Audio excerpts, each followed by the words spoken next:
Afternoon trading week and all eyes on the market action this morning after what was the fifth straight session positive for markets here in Europe on Friday. So we are seeing a little bit of green start to materialize on the boards. Don't forget US markets also grinding north, just a whisker off the record peaks on the S&P 500. So investors this week, what are they contending? Well, a lot of M&A action. LVMH watching that very closely with moves on Tiffany over the weekend, but also what we've had, Brexit developments. Investors still watching whether there will be an extension to avoid a hard Brexit last minute and what that deadline day will be. We're also closely watching developments around trade and suggestions that there has been some progress in phase one of a trade conversation between the US and China. All this as we count down to the Fed this week and markets. We're just talking to Andrew this morning, our guest host, that maybe there'll be some disappointment as further rate cuts might start to dissipate from some market views. And what we've got as we come up to what is very much an event risk week now is a market that's just tilting into the red at the start of the session. So let's just dive into some of this green and some of this red as we begin the trading day.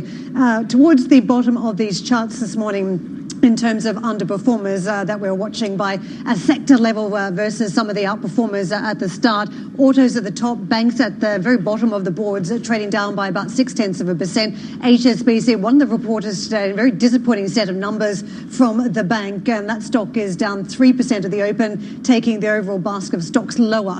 Media stocks are down 0.4%, so some fairly decent percentage drops at the start of the day. Industrials, despite some glimmer of hope around the phase one trade deal progressing, industrials on the back foot, sliding about 0.33%. Telcos, food and drink, a couple of more defensive parts of the market also grinding lower with utilities.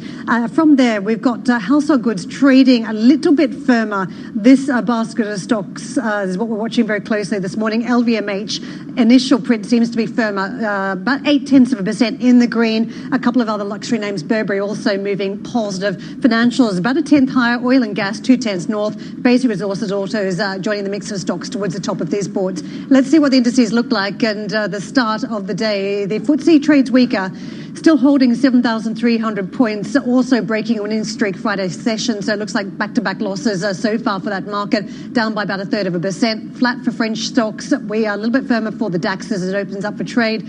In same sort of gains that you're witnessing across on the Spanish market and the SMI in Zurich, so similar percentage levels. And now we've got just slightly flat market for Italian stocks. So not a huge runaway direction at the start, but let's get into the deals. LVMH has just confirmed it has held preliminary discussions regarding a possible transaction with Tiffany. The company has not confirmed the amount of the bid. It reportedly made an all-cash offer to buy US luxury jeweler Tiffany & Co. for up to $14.5 billion. Sources told Reuters the French luxury group put in a preliminary offer earlier this month, valuing Tiffany at $120 per share. However, the Financial Times reports that Tiffany is expected to reject the deal, believing it undervalues the company, while leaving very much until the last minute to update investors before the stock opened up today. So far, we are seeing it race ahead by about 1%. So very strong performance we're seeing. In fact, we're having a bit of a debate around the set, why the stock would be bouncing. Typically, big acquisitions like this, you can see the stock reversing. Now, the signals were for a gain of about 1 to 3%, but this is a company that's very much proved its ability to execute in the luxury space. Despite a lot of disruption for retail, luxury's not been so hit. And you've seen all the efforts to try and reorganize the business on new channels, and that's online divisions selling into the Chinese through platforms over the internet, but also domestically in some of those big second and third tier cities, as you've seen a drop in the local sales tax. So very strong trade we've seen in this company, and what you're seeing now in the share price, another record high for LVMH, 387.65. Let's take a look at HSBC, or actually some of the other luxury names in response. Kering, one of the other big companies that could be in the running if there happened to be a bidding war purely on market cap. Its numbers are a little bit closer to LVMH. That said, there's still enormous distance between the two firms in terms of size. The other one that was also suggested over the last couple of years that might be interested in bidding for Tiffany has been Richemont, the jewelry and watchmaker in Switzerland. That stock up 0.6%. But we've not put it on the boards here, but the one you've got to ask about today is Burberry. Where does this leave Burberry, a company that was seen very much in play for a lot of investors, perhaps the next luxury name to be acquired? It obviously has missed out at this point, so one to watch as well. Let's move on to HSBC, which has missed on its earnings expectations. The stock down 2.8%. line. It reported an 18% plunge in third quarter pre-tax profit amid challenging market conditions. Europe's largest lender said performance in continental Europe was, quote, not acceptable, although the Asian unit had held up well and the Hong Kong market was resilient. CFO Ewan Stevenson told CNBC the key challenge was central banks. The biggest single driver of the change in outlook for us at the moment is the shift in the interest rate cycle. If we'd gone back a year, we would have expected rates to be continuing to rise. As we look out to 2020 now, particularly for the dollar block, we're expecting a continued decline in interest rates from here. Markets continue to be a bit choppy, and the geopolitics, particularly around the UK and Hong Kong, are certainly more complex than what we thought a few months ago. Lucy McDonald has joined us, Managing Director, CIO, Global Equities at Allianz Global Investors. Lucy, watching this M&A activity with LVMH confirming it has been talking to Tiffany. This would constitute another mega transaction if it progresses. What's your instant take on this type of activity from Bernard Arnault's group? Well, LVMH has been performing quite well, so better than expectations with some decent top-line growth. But they are underrepresented in branded jewellery, and branded jewellery is the fastest growing area, growing about sort of 5% as a market. So from that perspective, this would fill that gap. They're also underrepresented in the US, so again, that would fill a gap. And when you're looking at the valuation of Tiffany relative to other branded goods, it is relatively affordable luxury. It's on, even at this, a premium, a 22% premium, it's on about a 14.5 times EV/EBITDA, which is, compared to the overall sector, is a couple of points higher on EV/EBITDA. So it looks sane, rational, strategically sensible, and not that expensive. Now, they're not going to get it at this price, probably, but they could afford to pay up a little bit more, and it could still be accretive. So you think it could be a little bit of a, not so much a bidding war, but that there will be pushback from Tiffany shareholders requesting more cash on the table? Yes. Right. I just want to get to some of the other reactions out there, because if you look at what's been happening in the space, there's been movement in other luxury names, but also in affordable luxury names. Is that the right read across? Just because you get one mega deal, that suddenly we should be raking over the rest of the names in the sector? Well, there's always a read across when you get a situation like this, and looking and potentially revaluing other assets in this space. But I think Tiffany is a little bit of a one-off because of its brand. What's interesting is the point you make about the geographical spread here, and I suppose that's what makes this deal such an interesting deal. And I was just doing a little bit of work here on the Tiffany numbers from 2018, and when you look at the geographic breakdown, $504 million for Europe, but in the States we're talking $2 billion. And in Asia, 1.2 billion. So the opportunity, perhaps, to sell more strongly the little blue box idea into the European markets looks quite attractive. Exactly that. And in terms of the Asian opportunity, perhaps that's not the driver here, because they already seem to be relatively well represented in the Asia-Pacific markets, especially Greater China. Do you suspect that's part of the reason why we've got a more positive reaction in the markets this hour? Because if you look at Asia and the China story, that actually feels like it's going a little bit soft. In the short term, I think in Hong Kong, for sure, it's softer, but there's still medium term plenty of penetration opportunity there. So I think a tie-up like this would make good geographical sense, because Tiffany clearly has got more opportunity outside the US. And that's where LVMH has shown some very good success. All right, Lucy, thank you very much. We'll leave the conversation there for now. Let's get to one of the other top corporate stories of the day on the earnings front. Covestro has cut the top end of its full-year guidance after posting a 70% drop in third-quarter net income, just missing expectations. The German chemicals maker had already flagged a slowdown in the auto sector amid softening demand and trade tensions. Now, Thomas Topher, CFO of Covestro, joins us down the line. Thanks very much for joining us this morning. So it looks like a lot of the weakness that has come through today is again down to the auto sector. And I know that you guys already flagged this last quarter, but it feels like things have deteriorated more significantly than you expected. So how would you categorize the demand trends you're seeing in autos now? Yes, well, good morning from my side. Thanks very much for having us. I mean, you said it. Automotive certainly is a topic, but let's maybe look first at the quarter as a whole. And I would say we have delivered a solid performance in what you correctly characterized as a challenging environment. So I think what is remarkable is we were able to grow our core volumes by 5.3%. And that just shows that we have a very broad foundation across many industries, across many regions. And as you rightly said, automotive certainly had a negative growth rate in our customer base in Q3 and reflect this early on. But we were able to compensate that through sales into other industries, namely the construction industry, the furniture industry, electronics industry, and that overcompensated the weakness in automotive so that we were able to grow 5.3% our core volumes. And I think even more importantly, our EBITDA came in at 425 million. This is exactly in line with the guidance that we have given, maybe even slightly better than that.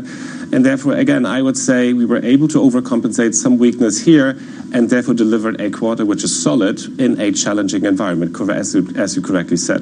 Now, on the core volumes front, I see that your specialties business, CAS, reported a 4% drop in core volumes, and that was due to weaker demand across all key industries, but again, in particular, weakness in autos. Now, this is supposed to be your more resilient, less cyclical division. So what do you have to say about that? I mean, is this division really holding up as it should be?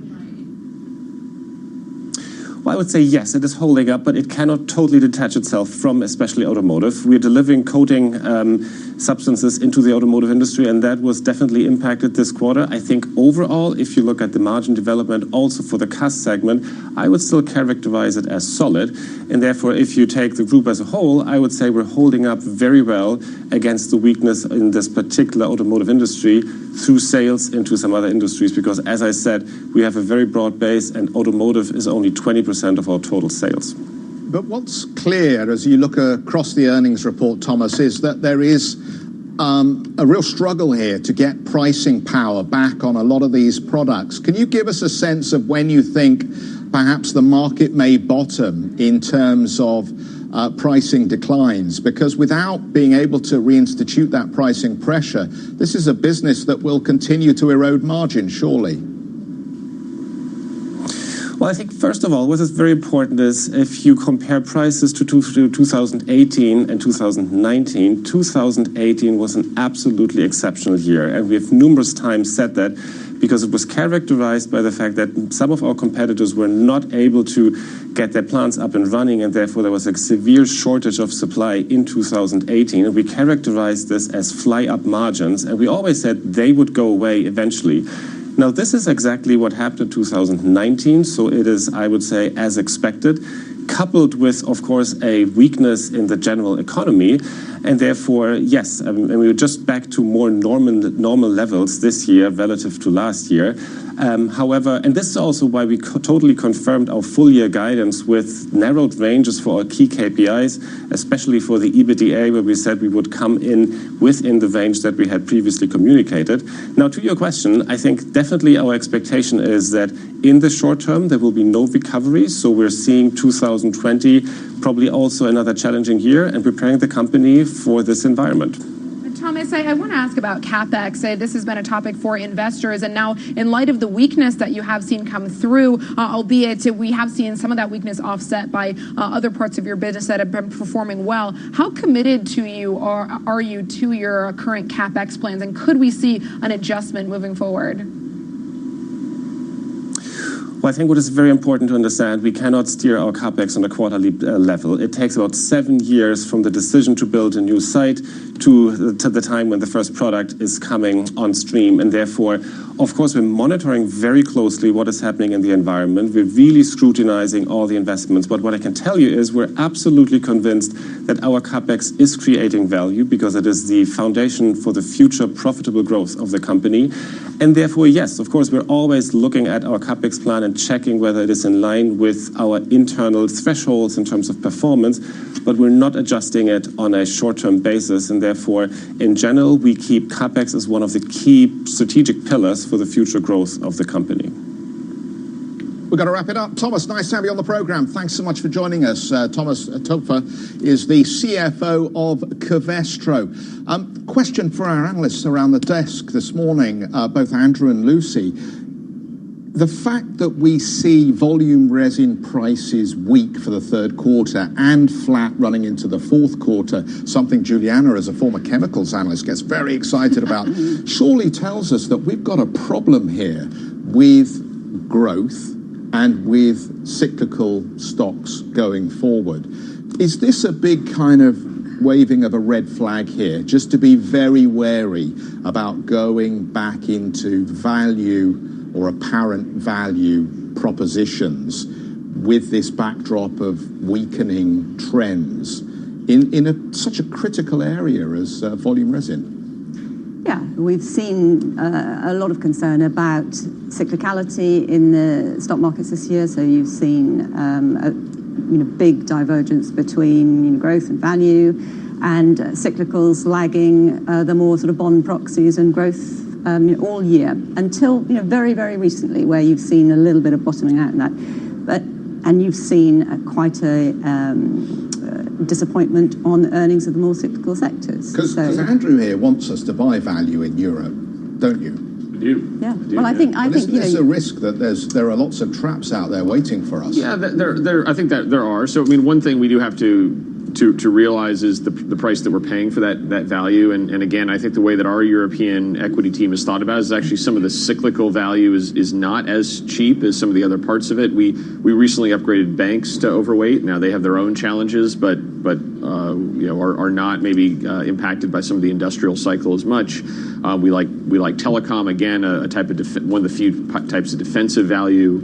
But I think the other part of the story that is interesting is the margin compression you hear, where growing sales but profits down. I think that is a trend that we're starting to see more and more across more companies that we have to be mindful of. It's not we're seeing this slowdown, but it's actually coming through in margins as much as it's coming through on the top line. That's true. And the way that we've been dealing with this sort of bifurcation of value and growth and the concerns about earnings is by having a bit of a barbell. So avoiding the most expensive of the defensives. And that would be the consumer staples, and then looking at the more cyclical, the more the value end, but looking where there's less earnings downside risk, and so the less the real exposure to trade wars or tariffs, and that's been the way of getting that balance right within the portfolio. Okay, we've got to take a break. Let's take the break, pay for the programming. We'll be right back. Philips put in a mixed set of results in the third quarter. Karen's going to take you through the story and the charts when we come back.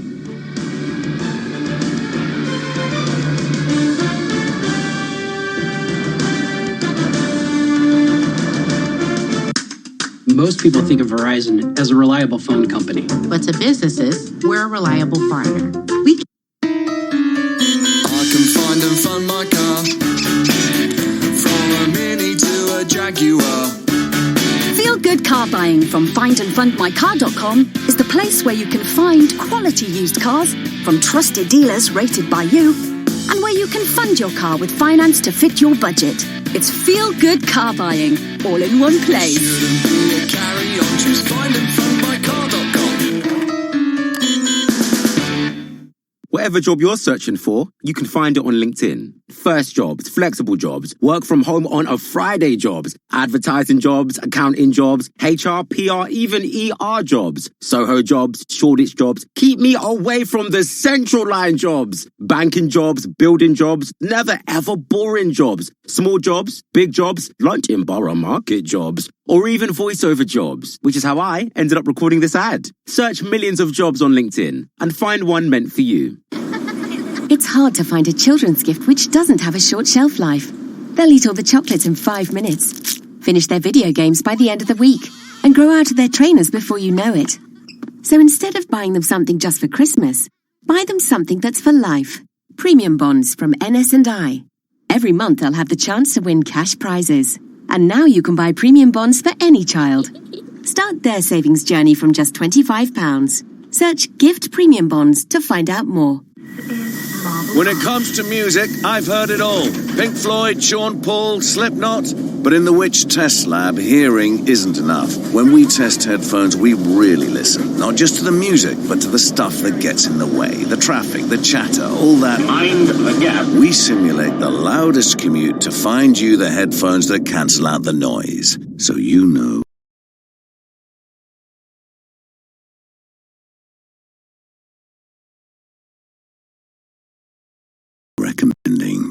test. Which tests harder so you can buy smarter. Visit which.co.uk. If you're planning on driving this weekend, expect delays on the A6 North Circular Road. There'll be road closures between Tottenham and Edmonton from 10 p.m. on Friday the 1st of November to 5 a.m. on Monday the 4th of November, while we carry out essential maintenance and repairs. All roads in the surrounding area will be extremely busy, so please allow more time for your journey and expect delays in the area. Plan ahead and check alternative routes at tfl.gov.uk. To the Mayor of London and TfL, every journey matters. London, switch to Vodafone. The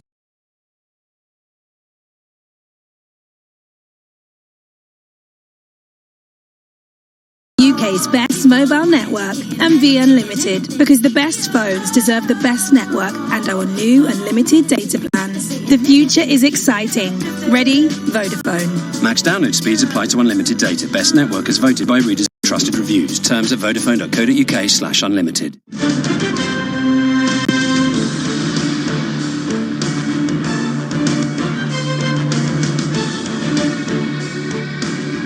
We are witnessing a fairly mixed market open for the Monday session so far. A little bit of red across on some of the core markets and also a little bit of green.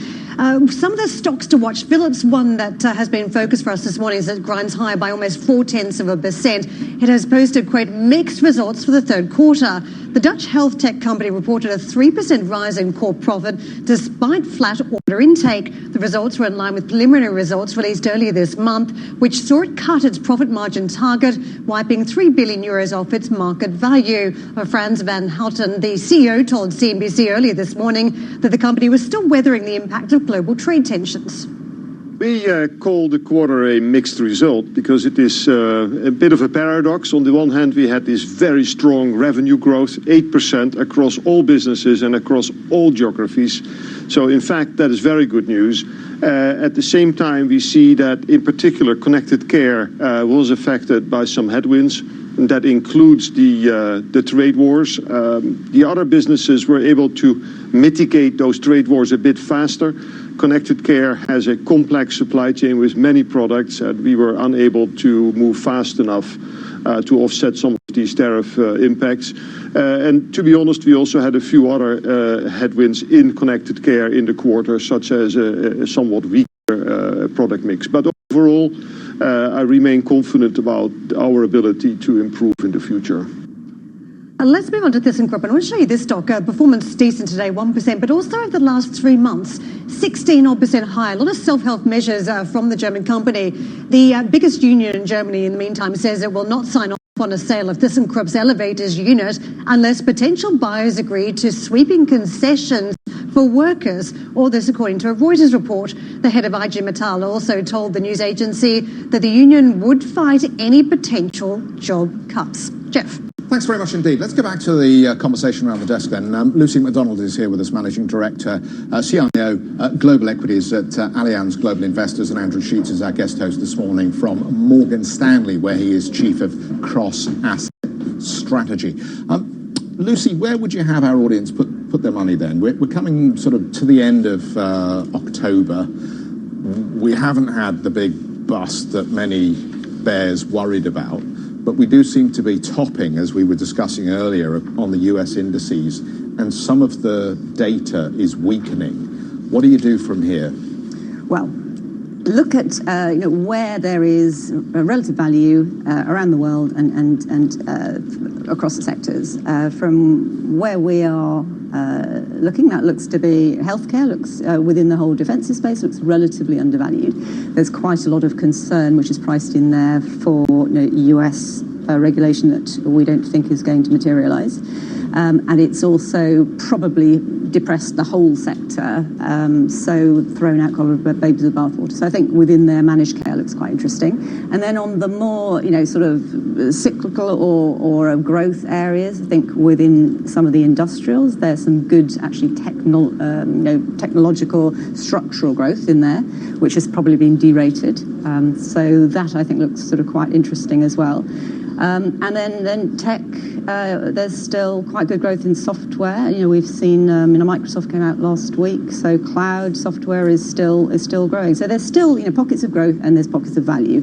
But overall, we're not expecting much from the markets. So moderate growth, more volatility, but there are still opportunities there. Lucy, in terms of the timing of some of these trades that you just outlined, we are now looking at 3 weeks in a row of positive gains for the stock 600. Do you think investors should be waiting for a pullback to take action and get into some of these plays, or is it safe to get in now for fear of the stock rally just continuing and you having to chase the rally even higher? Well, overall, as I say, we're not really expecting markets to be that strong. So I think you can be patient in some ways and let the valuations come your way. We think that you are going to get volatility, which is going to be driven by uncertainty about what the central banks are doing, and also by the trade war. So those bouts of volatility should give you opportunities to buy into those names that you want to. But I think you do need to focus on quality in these sort of times, because there clearly is a deceleration in growth. So you want to be looking at companies which have still got the ability to grow the top line and also protect the margin, as Andrew was saying, that there is margin pressure out there. There's cost pressure. Some of it's tariffs, some of it is wage costs. And so you've just got to make sure that your company is in a position to maintain its margin. It's funny you talk about wage costs, because we're also looking forward to the jobs report out of the States later on this week, and some suggestion that maybe we are seeing too much strength in wages and stopping some of the growth that could be out there in jobs. What's the risk event around the payrolls, but also the Fed this week for you? Well, I think the Fed, the assumption is that they will make another cut. So that's probably right. But we're all thinking what we're going to do next after that. And are they going to then leave it and watch and see? And they're still working on their overall framework. So they're still... Because Andrew, you mentioned maybe a pause after we get a cut. Do you think there's going to be a pause? I think they're highly likely. But I think we want to see what they're saying. Are they looking very short term and data dependent, or are they moving towards a different structure of decision making, which they are looking at the moment, and then also the communication of that decision making. Lucy, we've got to wrap it up. Thanks so much for coming in. Good to see you for the half hour. Lucy McDonald, Managing Director and CIO of Global Equities at Allianz Global Investors. Well, everybody loves a bit of special situation, don't they? Look at the wall. This is the luxury sector. This is the reaction you've got to that LVMH bid, blood in the water, and Pandora benefiting from this. Just like a junior Tiffany's, isn't it, Pandora? Very similar to a Tiffany's. You know what? You scratch around in the European markets and you say, what looks a little bit like Tiffany's in Europe right now? I tell you what, we'll take bracelets. That. They work like a charm, don't they? There's charm bracelets. Charm bracelets, there you go. Well, it's clearly working for Pandora. I look forward to more of your luxury insights, Jeff, when we come back. But coming up on the show, the EU reportedly edged closer to agreeing a Brexit extension as election talk builds in the UK. We'll be live from Westminster next.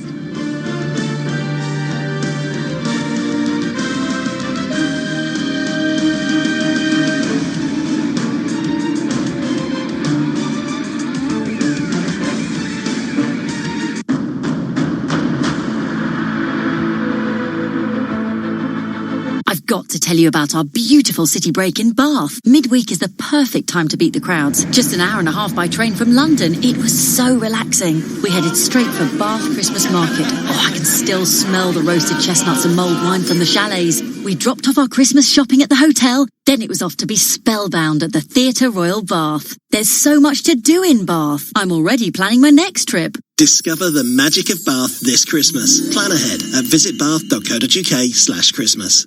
Whatever job you're searching for, you can find it on LinkedIn. First jobs, flexible jobs, work from home on a Friday jobs, advertising jobs, accounting jobs, HR, PR, even ER jobs, Soho jobs, Shoreditch jobs. Keep me away from the central line jobs. Banking jobs, building jobs, never ever boring jobs. Small jobs, big jobs, lunch in Borough Market jobs, or even voiceover jobs, which is how I ended up recording this ad. Search millions of jobs on LinkedIn and find one meant for you. We've been together 3 years. We both love travel, and luckily we've got the same taste in music. Next year, we're planning a big road trip, and my wife's coming too. It'll be nice. The three of us don't do enough together. We know how much your Mini means to you. That's why Mini Service offers an array of convenient options and allows you to book online anytime at mini.co.uk. Because we love your Mini almost as much as you do. Search Mini Service. Who's in? T's and C's apply, subject to availability, participating retailers only. I've always loved a kitchen experiment, especially smoothies. I've blended all sorts of mad combinations. Strawberry and charcoal, broccoli and chocolate. Not my best, that. But when I test blenders in the Witch Lab, it's not about flavour, it's about performance.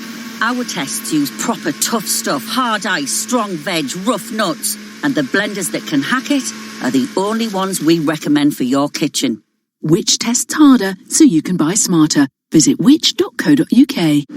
If you're planning on driving this weekend, expect delays on the A406 North Circular Road. There'll be road closures between Tottenham and Edmonton from 10 p.m. on Friday the 1st of November to 5 a.m. on Monday the 4th of November, while we carry out essential maintenance and repairs.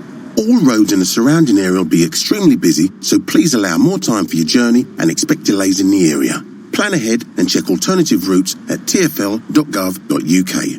To the Mayor of London and TfL, every journey matters. Their worst day in 8 months after the banking giant misses third quarter profit expectations and warns of a challenging outlook. The CFO tells CNBC that business in Asia held up well despite the trade war and unrest in Hong Kong. We've obviously got the ongoing trade dispute between US and China and the ongoing protests, both of which are impacting the business. You can see that in the underlying macro data. Overall, we're pretty pleased with the way that Hong Kong's continuing to perform for us. LVMH goes after the little blue box as the Louis Vuitton owner makes a $14.5 billion bid for US jewelry company Tiffany, sparking a rally in luxury stocks. A draft text reveals Brussels is considering a 3-month Brexit extension until the 31st of January with the possibility of an earlier exit if UK Parliament ratifies the divorce deal. And ahead on Squawk Box, outgoing US Energy Secretary Rick Perry tells CNBC he doesn't believe President Trump will be formally impeached. People so dislike this president in a political way that they will spend whatever it takes, even to the point of giving up their own reputations to try to harm him.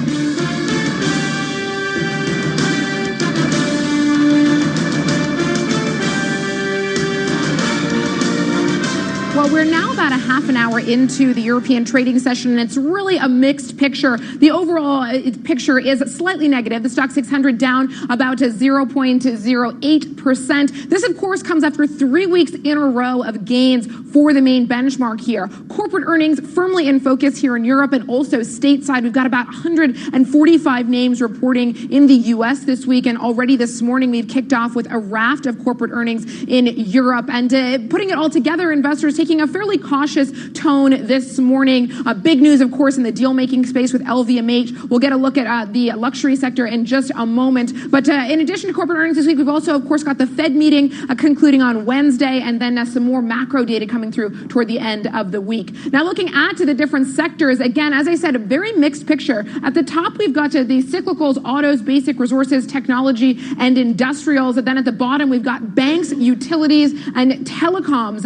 So the gains and losses fairly evenly split across the different sectors. And let's take a look at the single stocks, because a lot of this has come through on the idiosyncratic front. We've got Pandora shares up about 3%. The whole luxury space is trading higher on the back of that confirmation from LVMH that they are holding preliminary discussions with Tiffany over in the U.S. Then at the bottom of the board, we've got HSBC trading down about 3.6% after a disappointing set of results. It's on pace for its worst trading day in 8 months. So quite a step down there for HSBC. But overall, fairly mixed trade for European markets. Guys?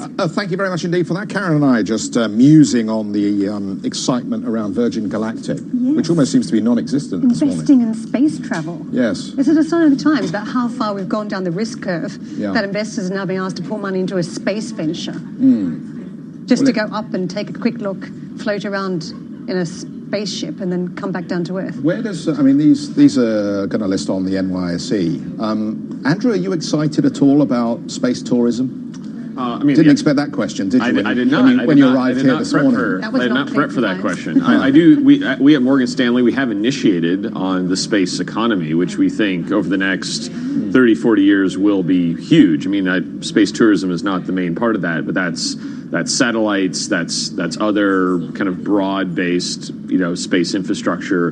But look, we're just talking about the luxury sector. I guess space travel is the ultimate luxury. You can compare a Tiffany to a Pandora even, but how do you compare this company to anything else out there? It's a problem for the analyst community when Uber came to the market because they didn't know what to do with it, and Lyft. But effectively, there's no real competitors in this space, so how do you even value the company at this point? You've got SpaceX, I suppose, and you've got, Blue Origin or whatever it's called, the Bezos version. But as you point out, earnings, so there's no tried and tested measure. Exactly. Challenging. I guess you're looking at some of the satellite companies maybe that are out there. But anyway, Brexit. Should we talk about Brexit? I think we must. Whether we want to or not, I think we have to. Setting Virgin Galactic, setting aside one hopeful moonshot with another. The EU is preparing to offer the UK a Brexit extension until January 31st, according to a draft document seen by CNBC. The UK would also have the option of leaving the EU earlier if British lawmakers can get round to ratifying a withdrawal treaty. EU ambassadors are due to meet today to discuss the delay. Willem joins us now from Westminster. And Willem, you've got a guest. Let's just throw it straight out to you then, and you can pick up. Jeff, thanks so much. Before we talk about ratification of any deal, of course, lawmakers are going to be focused on another topic before then, and that's the possibility of an election. I'm joined by Tom Brake. He's a senior lawmaker from the Liberal Democrats, one of the two opposition parties that this weekend suggested an alternative to the Prime Minister's proposal for finding a path to a national election. Can you explain what's different about your possibility compared to number 10 Downing Street? Okay. Well, the big difference between what we're proposing and Downing Street is proposing is that, first of all, our election would take place on the 9th of December. But secondly, in our proposal, we would not allow the government to ram through the withdrawal agreement bill. So that is what our Prime Minister wanted to do. He wanted to ram through by the 6th of November the withdrawal agreement and then have a general election by the 12th of December. We think that consideration of probably the most significant bill the country will have had to consider in the last 50 years in literally a matter of days is completely unacceptable. With our proposal, all the Prime Minister would be securing at a time of Parliament's choosing is a general election on the 9th of December. The other concern that members of your party have publicly expressed is that the Prime Minister is left with control over the election date. And yet, clearly trust is an issue going both ways, because the Prime Minister and members of his own party seem to feel that they're not willing to give you guys this proposal on your terms because it could be amended, which means that lawmakers could add to the type of language you're using at the moment. What does that mean? Well, we think that the bill, in the way that our bill, in the way that it is being constructed, is not open to a large range of amendments because it's a very tightly drawn bill, and therefore amendments about other issues which we might support in other circumstances, such as votes at 16 and 17, for instance, would not be within the scope of this bill. So I'm not sure that the government are correct in their assessment of the possibility of this bill being amended. But I think what's significant about the discussion we're having, of course, is the only reason we're having this discussion is because the Prime Minister is very keen to avoid focus on the 31st of October because he had made a pledge that he was going to do or die if we had not left the European Union by the 31st of October, and clearly we won't have done. Isn't it fair, though, to say that your party doesn't want Brexit to happen, and therefore any of these alternative proposals you'll bring forward are just a route to getting to that point? Well, it's certainly not the case that as a party we've been hiding the fact that we want to stop Brexit. We think Brexit is a catastrophe for the United Kingdom, but there are democratic ways in which that can be done. One of the ways is through a people's vote, something that we have advocated now for at least 2.5 years. I have tabled 17 amendments. We voted on 7 of those. The other way of doing that is in a general election, where as a party we would fight with a very clear position of vote for us and we will stop Brexit. And if we commanded a majority in the Commons, that is what we would do. That's quite a big ask, though, for you to command a majority in the Commons. It's never happened before in the last century, at least. And I just wonder, how likely do you think it is that by pushing for an election, you would end up with some kind of situation in Parliament where a people's vote would be more likely than it is today? Well, that is one of the things that might be a possible outcome of that.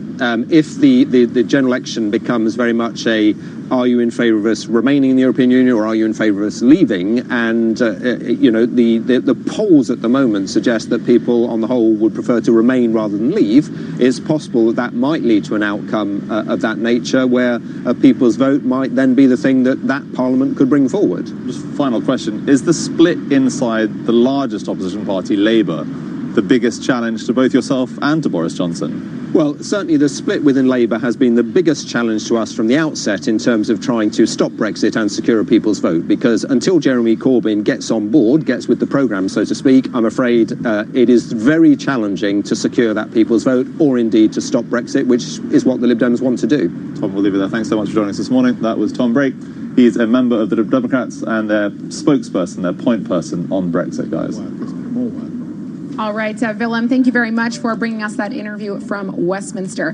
For the details of the draft document showing the EU is set to grant a third Brexit delay, head online to cnbc.com.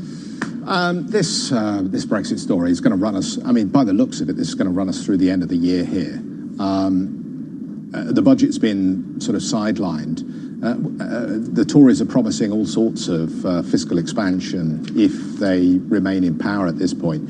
I know what you were saying about value earlier on for the UK market, but it almost feels like it's uninvestable. If you want some certainty in your decision making, you're not going to get it yet, are you? Well, I think that's what's very interesting about the UK and really Europe overall. I think kind of from the outside, it could seem like, well, this is just one more step in a long kind of uncertain process in a region that's been beset with nothing but uncertainty. But yet I think kind of below the surface, kind of below that seeming chaos, I think is kind of what we think is an important step where the most damaging outcome, the no-deal outcome, the odds of that have fallen precipitously. And I think if one agrees with that, then you can get this election, you can get a variety of different outcomes and coalitions, really either major party or in coalition winning. And I think you can construct scenarios where that actually reduces some uncertainty, reduces some risk to the market, leaves the UK and the broader Europe in a more investable place. And I do think oftentimes,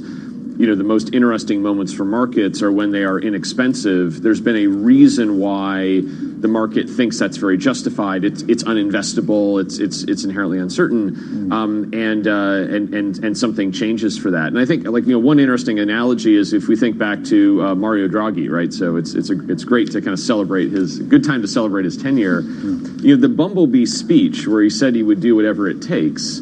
He didn't fix the European economy.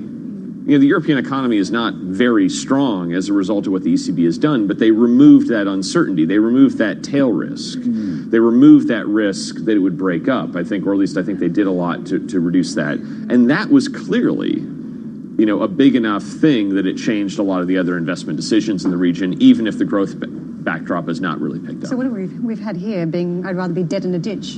Is that the comparison? Than ask for an extension? I just say we've still got a North Sun Sydney, right? It doesn't quite have the same ring, maybe, as the Bumblebee. But it is fascinating. The point you're making around expectations management, I think, is the meaningful one, isn't it? That ultimately, in the same way that Mario Draghi was able to follow through with easy monetary policy to support what he said, if Boris Johnson stays in power and Sajid Javid remains Chancellor, then we could expect to see some fiscal stimulus coming into early 2020, I'd imagine. It's a lot of ifs, though, isn't it? It is a lot of ifs at this point. But I think also the way the market would look at it is I think even if they lost the election, I think the market would assume more fiscal stimulus from a Labour-led government or a coalition-led government. So, again, I think you could get that scenario in kind of either way. Thank you very much for that. Let's push on to another story. Outgoing U.S. Energy Secretary Rick Perry has dismissed suggestions the United States will pull out of the Middle East. However, in an interview with CNBC, Perry backed President Trump's plan to reduce the number of troops in the region. Let's get out to Hadley for more in Dubai. Hadley, it's been a fascinating narrative in recent weeks where we've seen the removal of U.S. forces in Syria, and that sparked stability concerns through the events over the weekend with the capture and killing of the ISIS leader. Absolutely, Karen. And what we saw was President Trump essentially thanking the governments of Russia and Syria and Turkey, as well as Kurdish fighters there, leading to a bit of confusion, I'm sure, not the least of which amongst the Kurds themselves. But I have to tell you, catching up with the outgoing U.S. Energy Secretary here in Dubai ahead of a very long week for him of travel, not just here in the UAE, but also to Saudi Arabia for that investment conference, the Future Investment Initiative, I had the chance to ask him, what is going on with U.S. policy in the region? Where are the Americans? Can we expect to see them back anytime soon? And he essentially said to me, hey, we've never really left. Listen in. Without a doubt. We've too many allies. We've too many friends. This part of the world will always be, as it has been since I'm pretty sure time immemorial, very important. But will it always be just about the oil? Not necessarily. Not necessarily. I just think this part of the world has always been, the center of the civilized world. If you go back historically, that's not going to change, I don't think. So the United States and our engagement here, our involvement here, our historic personal relationship, our allies that live in this region, we're going to be engaged. Do I agree that the president is correct in his saying that, the fewer U.S. troops that we have in jeopardy and harm's way, the better. Absolutely, I agree with that. But I also understand, and history tells us, that you're most likely going to have some amount of presence here. My hope is that we can do substantially more of it with technology, with innovation. It's one of the reasons we spend as much time and effort on artificial intelligence as we do, and machine learning, so that there are ways to protect, for instance, the oil facilities that are substantially populated here in this region with technologies, rather than actually having to have a young man or a young woman with a gun on the ground to do that type of defensive work. So finding ways to protect the oil installations without putting U.S. troops on the ground, and yet that's exactly what President Trump has authorized, more troops to Saudi Arabia, as you very well know, to protect those Aramco facilities. And, it's been so fascinating to watch this story develop over the last 10 years, particularly that initial pivot to Asia that we saw coming from the from the Obama administration several years ago, and how that has made its way down the pipe to the American foreign policy in this region today. It's been a fascinating thing to watch. I want to bring up one quick thing before I let you guys go, and that is, of course, the situation on the ground in Lebanon. We've seen protests for as much as 10 days. And we've also seen the banks being closed, now potentially closed through the rest of the month. Lots of concern there, lots of anger there against the banks, against the central bank governor in particular. I had the chance to catch up with the regional head of the IMF, Jihad Azor. He actually has been a member of the Lebanese government in the past. And I asked him, what's going to happen next? What's it going to take in terms of economic reforms, structural reforms, and moves by the central bank to give investors and citizens the comfort they need to say, hey, let's pack up, let's get off the street, and let's get back to business. Listen in. What is needed today is a very strong and convincing reform package that restores confidence, both of the citizen, investors, and international community. And it has to have strong fiscal package that allow gradually deficit to go down, address some of the weaknesses of certain number of institutions that, in fact, are contributed to the increase in debt, like the reform of the electricity, make some of the public asset be more effective and more productive, and increase the level of revenues that generate, like telecom and some of other assets, and address what the people are asking in the street, strengthen governance and fighting corruption. So several days of protests ongoing in Lebanon, as you know, a lot of anger at the central bank governor, a lot of anger at the banks themselves. And it seems as if, at least so far, no signs of those protests ending anytime soon. Guys, back to you. Hadley, thank you very much. Coming up on the show, Alphabet prepares to release its third quarter results with all eyes on the tech giant's revenue streams. More when we return.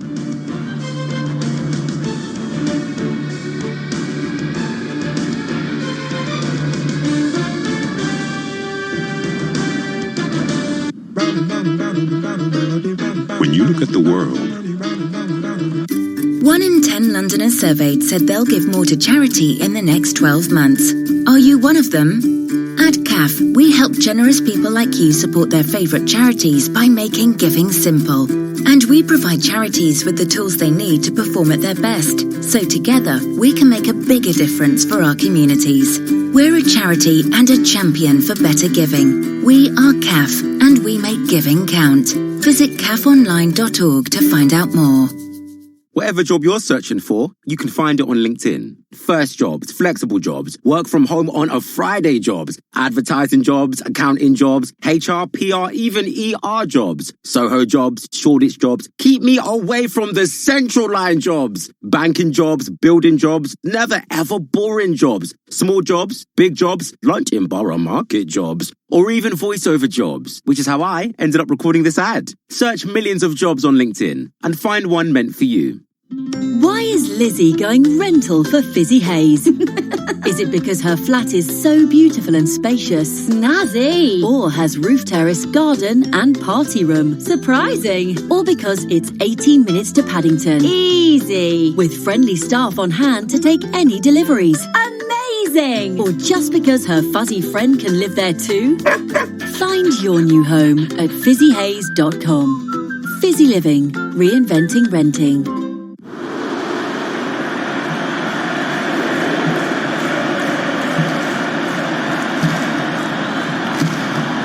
They don't chant your name when you give blood or sing songs about you. But patients and their families will remember you forever. Because your blood can change their lives. We need more blood donors in Tooting, the West End and Edgware. Bleed for London. Join us today at blood.co.uk. Time is money. Or so money says. Well, money. I know you like to dictate every hour of every day, add to my to-do list and throw the odd spanner in the works. But not anymore.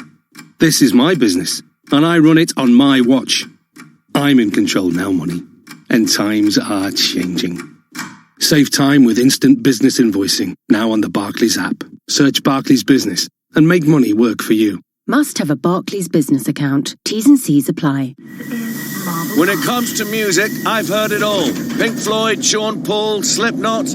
But in the Which Test Lab, hearing isn't enough. When we test headphones, we really listen. Not just to the music, but to the stuff that gets in the way. The traffic, the chatter, all that. Mind the gap. We simulate the loudest commute to find you the headphones that cancel out the noise. So you know we're only recommending the best. Which tests harder so you can buy smarter. Visit which.co.uk.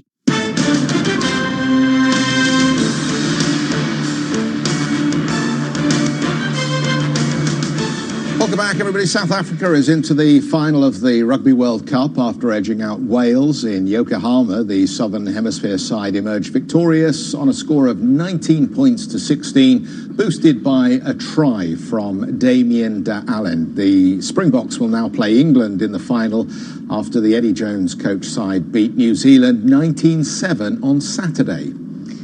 Alphabet is expected to post third-quarter revenues in excess of $40 billion as Google's parent company navigates increasing competition in the cloud industry and regulatory concerns. Elizabeth joins us with more. I was just reading a report from Barron's describing this to Charles Dickens' quote around the tale of two cities. It's the best of times and the worst of times, and this is around its first quarter numbers versus its second quarter numbers. Investors have had a little bit of everything in the first half. So what lies ahead? That's right. And we've seen a real bounce back in the stock in the past 3 months since that strong second quarter report, partially spurred by that $25 billion buyback that the company announced in July. Now, this quarter, we're looking for revenues of $40.3 billion, EPS of $12.42. That advertising revenue is a crucial thing to watch in this report, given that there was a bit of a slowdown earlier in the year, and it's picked back up, and that is where Google still gets the majority of its revenues.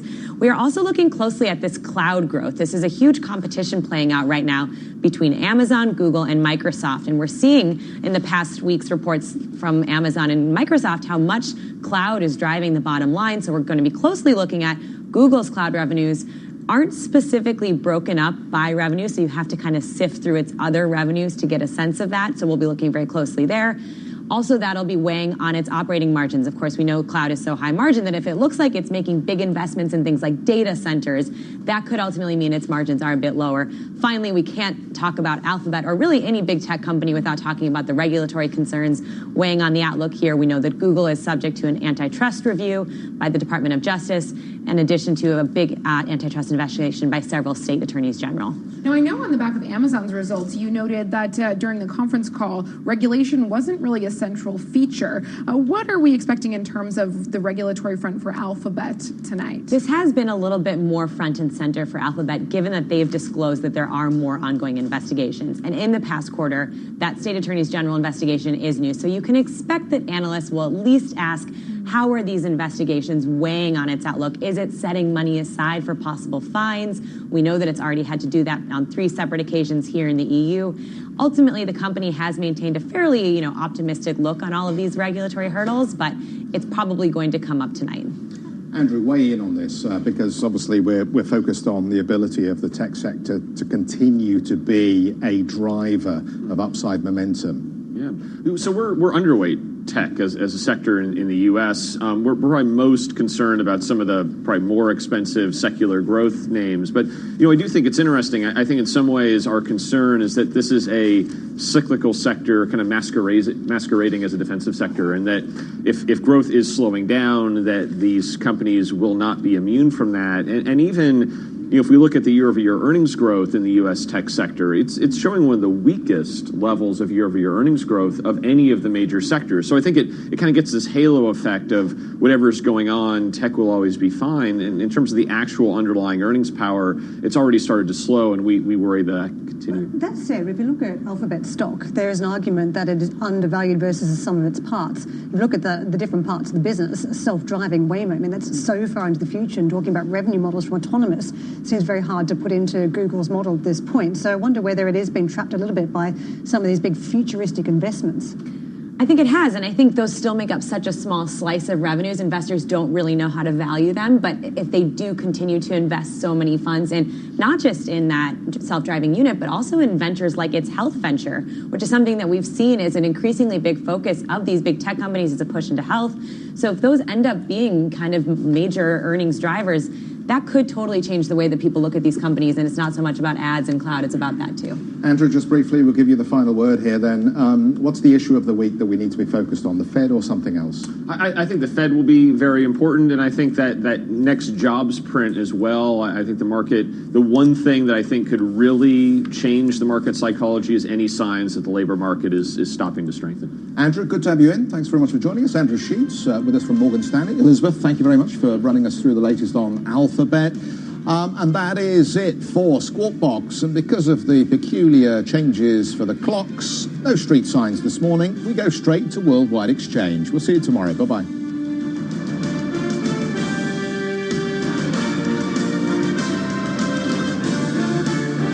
We all know that movement is like medicine, but getting the movement you need to feel better can be a challenge. Now you can...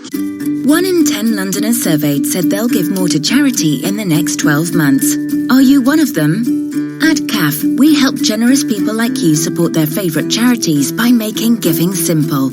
And we provide charities with the tools they need to perform at their best. So together, we can make a bigger difference for our communities.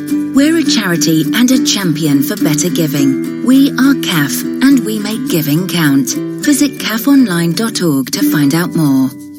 Whatever job you're searching for, you can find it on LinkedIn. First jobs, flexible jobs, work from home on a Friday jobs, advertising jobs, accounting jobs, HR, PR, even ER jobs, Soho jobs, Shoreditch jobs. Keep me away from the central line jobs. Banking jobs, building jobs, never ever boring jobs. Small jobs, big jobs, lunch in Borough Market jobs, or even voiceover jobs, which is how I ended up recording this ad. Search millions of jobs on LinkedIn and find one meant for you. Why is Lizzie going rental for Fizzy Haze? Is it because her flat is so beautiful and spacious? Snazzy! Or has roof terrace, garden and party room? Surprising! Or because it's 18 minutes to Paddington? Easy! With friendly staff on hand to take any deliveries? Amazing! Or just because her fuzzy friend can live there too? Find your new home at fizzyhaze.com. Fizzy Living, reinventing renting.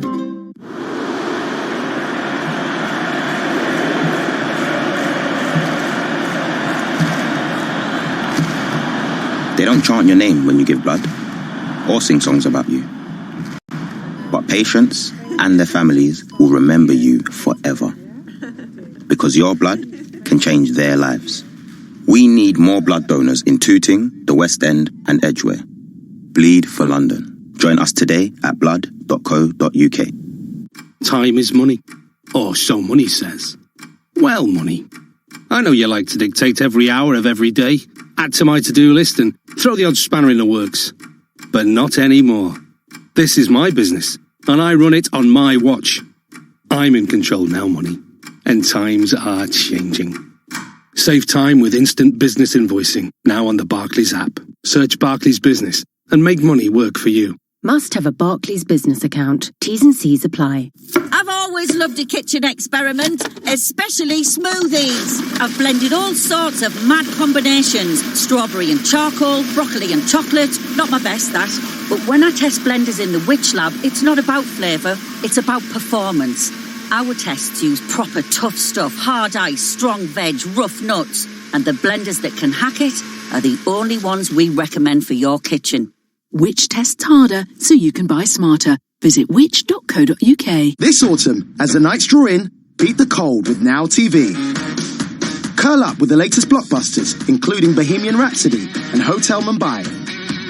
Plus, with over 40 new movies added each month, from Aquaman to How to Train Your Dragon 3, Now TV's got you covered, wherever you feel like watching. Get cozy with the latest and best movies for just $11.99 a month. Search Now TV today. 18 plus, month passes auto renews unless cancelled. Terms apply. To you by the letter A. Alphabet, Apple, AT&T, Alibaba, AbbVie, and those are just some of the companies unveiling their results this week. The force, strong with this one. Details behind Microsoft's massive new government contract win. Who's going home empty-handed? All that sparkles, maybe worth some $14.5 billion. Tiffany's responding to an unsolicited takeover bid. In California, a state of emergency, wildfires there continue to rage. Millions remain without power. We will take you there live. And it's the final frontier meets Wall Street as Sir Richard Branson's Virgin Galactic makes its public market debut today on this Monday, October 28th, as Worldwide Exchange begins right now.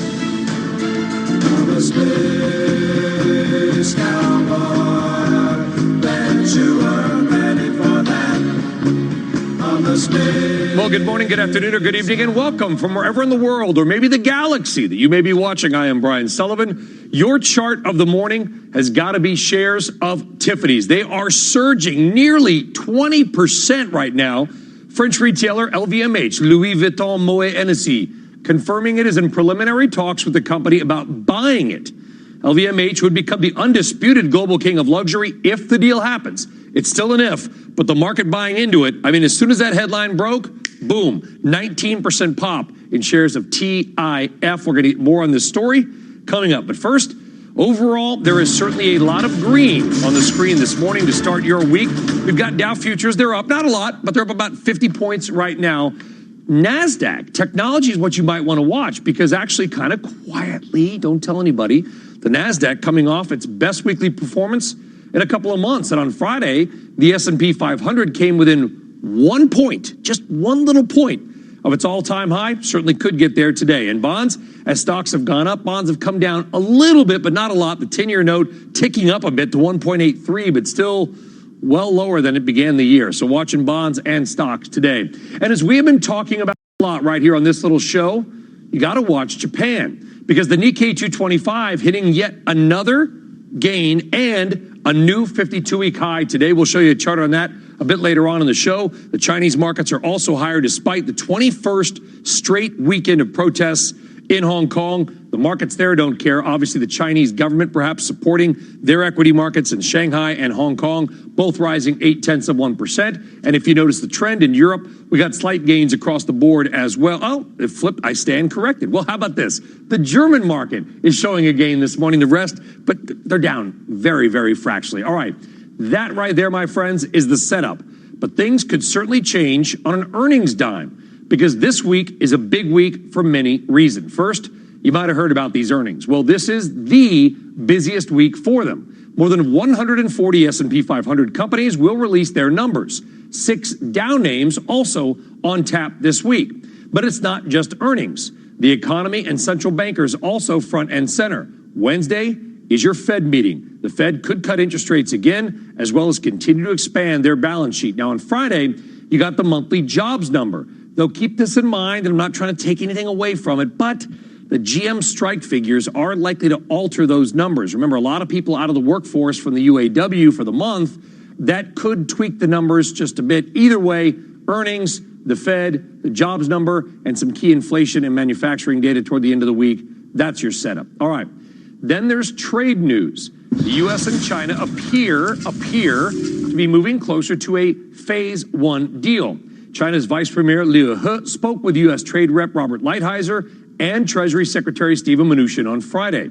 Reports from Chinese state-run media and the American side both suggesting some progress. Deputy-level talks are set to continue. All right, with all of that in mind, joining us now with your setup and maybe how we're going to end the year, UBS Wealth Management Head of UK Investments, Jeff Yu. Jeff, good morning. Thank you very much for joining us from London. Morning. You've got I should have probably thrown in the continued Brexit negotiations into that mix. I mean, but literally just going to run out of time if we did that. To your markets and UBS, what is more important for global equities? Is it the trade deal, or is it how Brexit ultimately plays out? Absolutely the trade deal. So, that impacts, globally. I think a lot of the quote unquote, good news or the stable news and that we can get from Brexit, that's already in the price. So we're a bit of a holding pattern right now, and markets are just focused on, when we can get an election. That's our base case, an election, and then we can figure out, what happens to Brexit after that. But in terms of global performance, what we're telling our clients, absolutely focus on trade. Okay, what happens if the trade deal goes south? If both sides walk away without a deal? I think that would be the biggest risk to market performance at this point. And our asset allocation is, not calling, for both sides walking away. It's just we're a bit more muted on the potential for something very comprehensive. This is a phase 1 deal. Even if it's signed, we doubt it means, all tariffs are removed. It doesn't mean that we can go to a phase 2 deal very, very quickly. It's just no escalation, and, that should be enough to keep things ticking along. But we have been here before. There's a chance of things falling apart, and we just want to be a bit more on the defensive side, especially heading into year end. Oh, so do you believe then, Jeff, that the U.S. markets in particular have already priced in a successful resolution to trade? I think not only that, it's just a non-negative resolution to trade in the shorter term, and also heading into next year on a forward-looking basis. We just caution whether there's any more good news to price in. For earnings, we're looking at about 5% earnings growth, and for next year, nothing spectacular. Probably going to outperform a lot of other markets, especially Europe. That's why we're overweight US relative to Europe. But at this point, we would rather own some protection, own the dividend yield, rather than own outright growth. Okay, you're more optimistic about the United States stock market than the European stock markets. How much of that, if at all, Jeff, has to do with our Federal Reserve likely cutting rates more as the months and years go on? Well, everything is relative, and clearly the Federal Reserve will have much more firepower compared to what Europe, can achieve. And Europe, we have this issue of the handover. People are still, trying to assess, what the Lagarde ECB presidency is going to look like. Is it going to be about monetary, or is it going to be more about fiscal? She was a former finance minister, after all. But if we want to focus on monetary policy and its positive contribution to equity markets, clearly the US is much more credible, has a lot more room to go. Jeff Yu, UBS from London. Jeff, a real pleasure. Have a great day and a great week. We'll see you soon. Thank you. Thank you. All right, now to your top corporate story, and what was an announcement that was really nothing short of stunning. Microsoft beating out Amazon in the competition for a multi-billion-dollar cloud computing contract from the Pentagon. Contessa Brewer here this morning and joins us now with more on this. Good morning, Contessa. Hi there, Brian. Yeah, the Pentagon has awarded a lucrative contract for its Joint Enterprise Defense Infrastructure Program, otherwise known as JEDI, to Microsoft. Amazon had long been considered the favorite for the deal, which could be worth $10 billion over 10 years. More than 5,000 government agencies use Amazon Web Services, which is certified at the highest security clearance level. But the victory highlights the rise of Microsoft's Azure cloud as a major challenger to AWS. Azure scored another multi-billion-dollar government contract in August, and it's also a huge win for Microsoft CEO Satya Nadella, who used to run the cloud business. In a statement Friday, Microsoft says, quote, "We're proud that we are an integral partner in DoD's overall mission cloud strategy." Amazon saying, quote, "We're surprised about this conclusion. AWS is the clear leader in cloud computing, and a detailed assessment purely on the comparative offerings clearly lead to a different conclusion." Well, the bidding process had been contentious. In July, President Trump said he was looking at the contract after companies had protested. The president did not mention Amazon CEO Jeff Bezos by name, but he's repeatedly criticized Amazon over taxes and other issues, and of course, doesn't like the Washington Post, which belongs in that portfolio. Microsoft shares up more than 3% in the early trading this morning. Brian. That is a big contract and a big move for Microsoft, which is a $1 trillion company, by the way. Contessa, thank you very much. All right, we are just getting started on this very busy Monday morning. When we come back, Wall Street again on record watch. Stocks look to hit all-time highs today. We were 1 point away on Friday, but we get it today. Plus, more than 50,000 acres burned, nearly 80,000 structures threatened. California continuing to feel the brunt of the Kincaid fire. We'll take you live to the region next. And later, a big military victory in the war on terror as the world's most wanted man is killed. We're live in Dubai when we come back.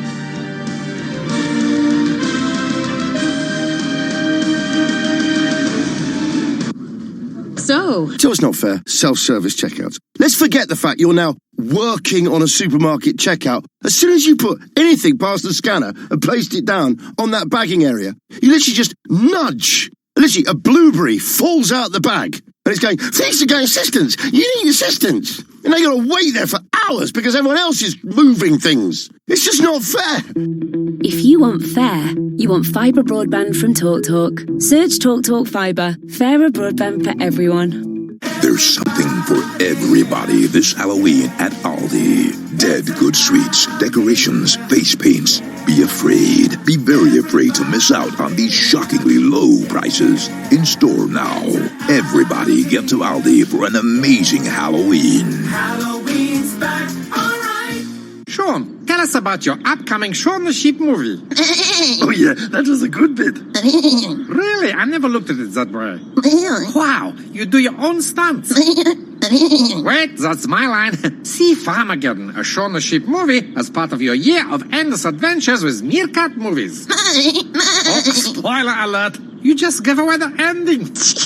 Qualifying purchase required. Tuesdays or Wednesdays. Participating cinemas. Standard ticket only. Cheapest ticket free. One membership for 12 months. Conditions apply. Hey, it's me again, the TV. Since my family gave me Now TV, there's no more endlessly searching for something they want to watch, because now I don't do filler TV, just killer TV. If my family want horrors, no problem. It's not real, it's not real, it's not real. Documentaries, I got ones about space, sharks, or superstars. Or how about comedy? Coming up, way better than the dad jokes in this house. Now they can watch whatever they're in the mood for. What's your TV got for you tonight? Now TV. 18 plus month passes auto renew. Terms apply. Major League Baseball postseason is in full swing, and TuneIn Premium puts you at field level for every. And it's a home run. Single. And gone. Game. And that gone, a home run. With TuneIn Premium, catch every pitch of every inning of every Major League postseason game until the final out of the World Series. 0-2 pitch, little half swing, and it hit. At home or on the road,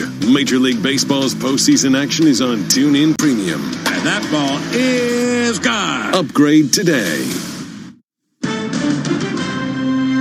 All right, welcome back and good morning. 5:12 here, 4:12 a.m. in Chicago. You can see some taxis already out. By the way, we're going to get back to Chicago in a few minutes. We got Jeff Kilburg coming up, and I don't know if Jeff's listening already, but he doesn't have to worry. He's a Notre Dame grad. I'm not going to bring up that Michigan game. Whoops, I just did. All right, here's how your money and investments are setting up their Monday mornings. We came within 1 point of hitting a new all-time high on the S&P 500 Friday. Futures, they're up right now. All we need is 1 point. Will we get it? We're going to find out today. Keep in mind. All right, we're going to watch that markets. In corporate news, It could be a very big day for mergers and acquisitions activity. French luxury retailer LVMH has confirmed it is in preliminary takeover talks with Tiffany. Reports say the company, whose brands include Louis Vuitton, Christian Dior, and Dom Perignon, has offered $120 a share in cash for Tiffany. That would value the company at about $14.5 billion. Investors, they love it. Tiffany stock right now is up 19% this morning. Still not at that 120. So the market leaving a little bit of arbitrage room there, but Tiffany is soaring up $18.5 today. Louis Vuitton, actually, despite being a buyer and spending a lot of money, their shares mildly higher as well, about 0.3%. Meantime, warehouse giant Prologis has agreed to buy rival Liberty Property Trust for $12.5 billion. The deal could help expand Prologis' presence in the United States amid the boom in e-commerce. And New York's insurance regulator has launched a probe into United Health. The Wall Street Journal says the investigation focuses on an algorithm used by the company that allegedly prioritized care for healthier white patients over sicker black patients. The New York Times reports, meantime, that Boeing helped to craft a law last year that undercuts the government's role in approving designs of new airplanes. The report says the company and its allies shaped the language of the legislation to their liking, overcoming criticism from regulators, including the FAA. All right, still on deck. The polls, they're open. We want to hear from you. Do you think the S&P 500 will end the year higher, lower, or around where we are right now? Head over to my Twitter, @SullyCNBC. You got a few minutes left still to vote. The results, Jeff Kilberg, much more on these markets coming up in a few minutes.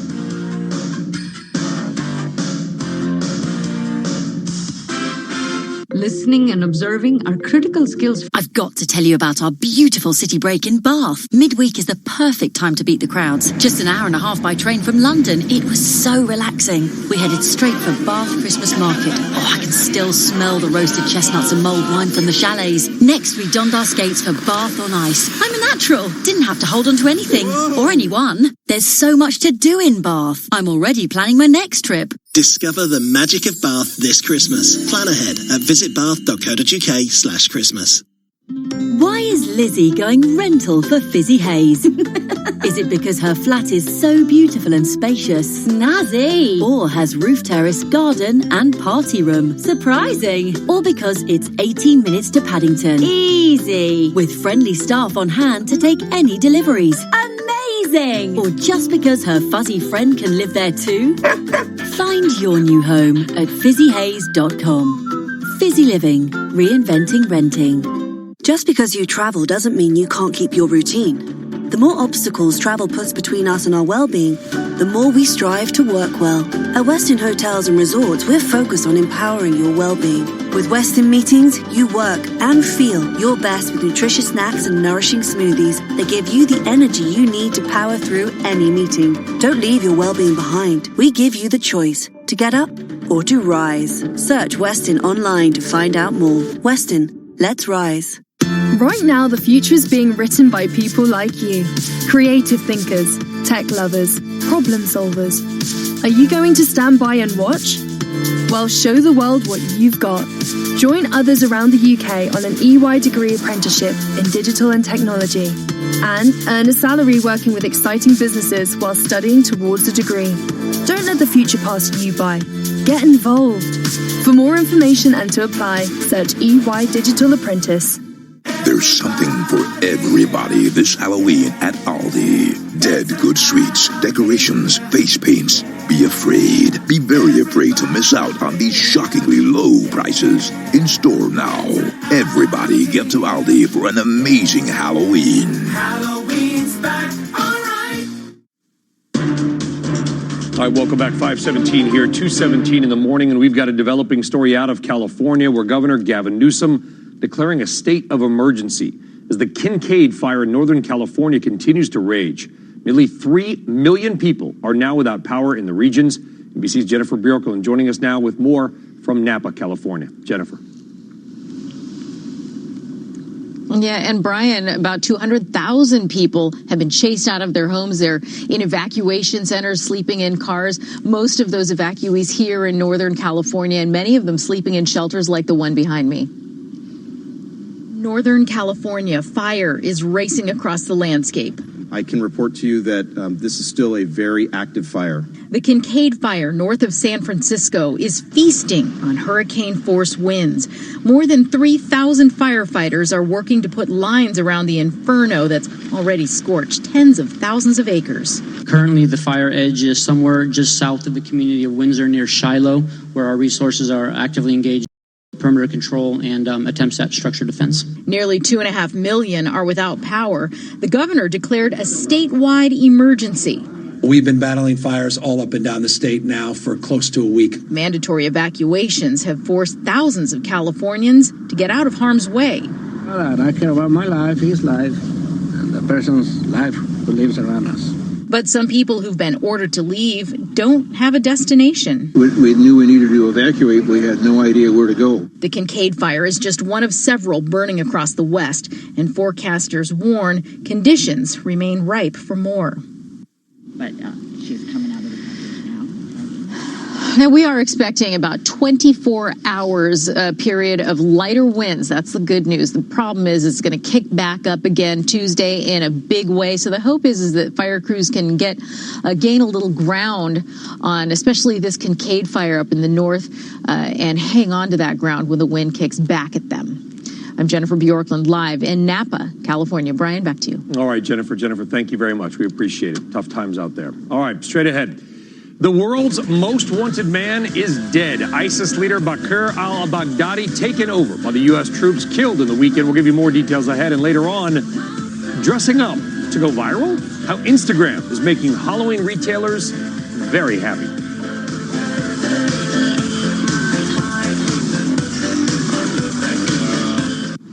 Whatever job you're searching for, you can find it on LinkedIn. First jobs, flexible jobs, work from home on a Friday jobs, advertising jobs, accounting jobs, HR, PR, even ER jobs, Soho jobs, Shoreditch jobs. Keep me away from the central line jobs. Banking jobs, building jobs, never ever boring jobs. Small jobs, big jobs, London Borough Market jobs, or even voiceover jobs, which is how I ended up recording this ad. Search millions of jobs on LinkedIn and find one meant for you. Why is Lizzie going rental for Fizzy Haze? Is it because her flat is so beautiful and spacious? Snazzy! Or has roof terrace, garden and party room? Surprising! Or because it's 18 minutes to Paddington? Easy! With friendly staff on hand to take any deliveries? Amazing! Or just because her fuzzy friend can live there too? Find your new home at fizzyhaze.com. Fizzy Living. Reinventing renting. We've been together 3 years. We both love travel, and luckily we've got the same taste in music. Next year, we're planning a big road trip, and my wife's coming too. It'll be nice. The three of us don't do enough together. We know how much your Mini means to you. That's why Mini Service offers an array of convenient options and allows you to book online anytime at mini.co.uk. Because we love your Mini almost as much as you do. Search Mini Service. Who's in? T's and C's apply, subject to availability, participating retailers only. I've always loved a kitchen experiment, especially smoothies. I've blended all sorts of mad combinations. Strawberry and charcoal, broccoli and chocolate. Not my best, that. But when I test blenders in the Witch Lab, it's not about flavour, it's about performance. Our tests use proper tough stuff, hard ice, strong veg, rough nuts. And the blenders that can hack it are the only ones we recommend for your kitchen. Which tests harder so you can buy smarter. Visit which.co.uk. London, switch to Vodafone, the UK's best mobile network, and V Unlimited, because the best phones deserve the best network and our new unlimited data plans. The future is exciting. Ready? Vodafone. Max download speeds apply to unlimited data. Best network as voted by readers of trusted reviews. Terms at vodafone.co.uk/unlimited. Hearing is an underrated miracle.